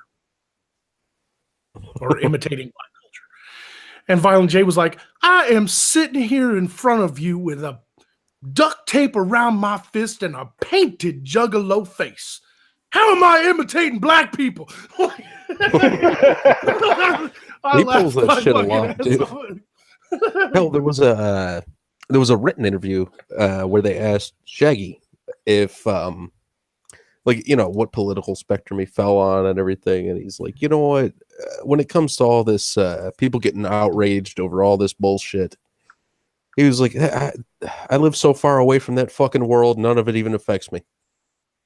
Yep. You know, and he's right. Like, all you really got to Just do their own is just thing, be man. yourself. Yeah. Yeah. And I respect people who like, fuck all that shit. I just do my thing, you know? Like, I don't care if it offends people. I don't care if people get angry at it. I just ignore it all. I've started to do that now that I've gotten a little bigger and I've gotten a lot more comments on my videos. I've stopped reading YouTube comments. Because eventually I'm going to come across one from somebody who pisses me off. You know? Because I've gotten to the size now where not only fans watch my stuff. Well, you're going to have your hate watchers, yeah. Yeah, so I've got people in the chat. Like, I even had a comment on the Demi Lardner video, and I only know this because YouTube actually gave me an alert for once. And this guy was just like, I can't imagine being this cringy, like with that whole get up and everything and talking, you know, and talking about somebody who is obviously funnier than you. Demi Lardner is like a goddess and you are stupid. And it's like, I'm starting to think this is like I didn't even want to believe this is real. I thought this was some sort of satire on internet edgelords. And I was like, this guy seriously doesn't think I'm funnier than Demi Lardner? What? Something's wrong with that man. There's something definitely wrong with his fucking brain. Or tree. Or helicopter. Whatever the fuck. Yeah, he's half retarded and the other half ain't so smart. Yeah. There's something wrong with his medulla oblongata. You know, but you know, you read stuff like that and you really want to respond and be like, fuck you, you know, but I'm like, it's not worth it because if I start responding to every negative comment, then I start getting into internet battles. And then those internet battles eventually boil down to somebody like, fuck this, I can't win in an argument against this guy, so I'm just going to dox him, or I'm going to flag his channel, or I'm going to get him shut down. So I was just like, if that's the way things go nowadays, I'm not even going to bother. Fair enough. I think this is going to be the point where we actually go ahead and end this because of the fact that we have actually been streaming for well over 3 hours, I think. How long have we been fucking streaming? That sounds Quite a about while. right. Something Yeah. like that. Yeah, either way, we had, I think, a relatively decent show. You know, me, Tom P, and fucking Samaj were talking about the main topic in the beginning, which eventually segued into a few other things. Tom gave his points. Samaj gave some points.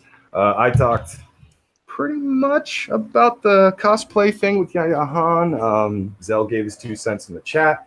Magog eventually came on and gave us all of his 2 cents on a lot of different topics, along with Trippy Poop, of course.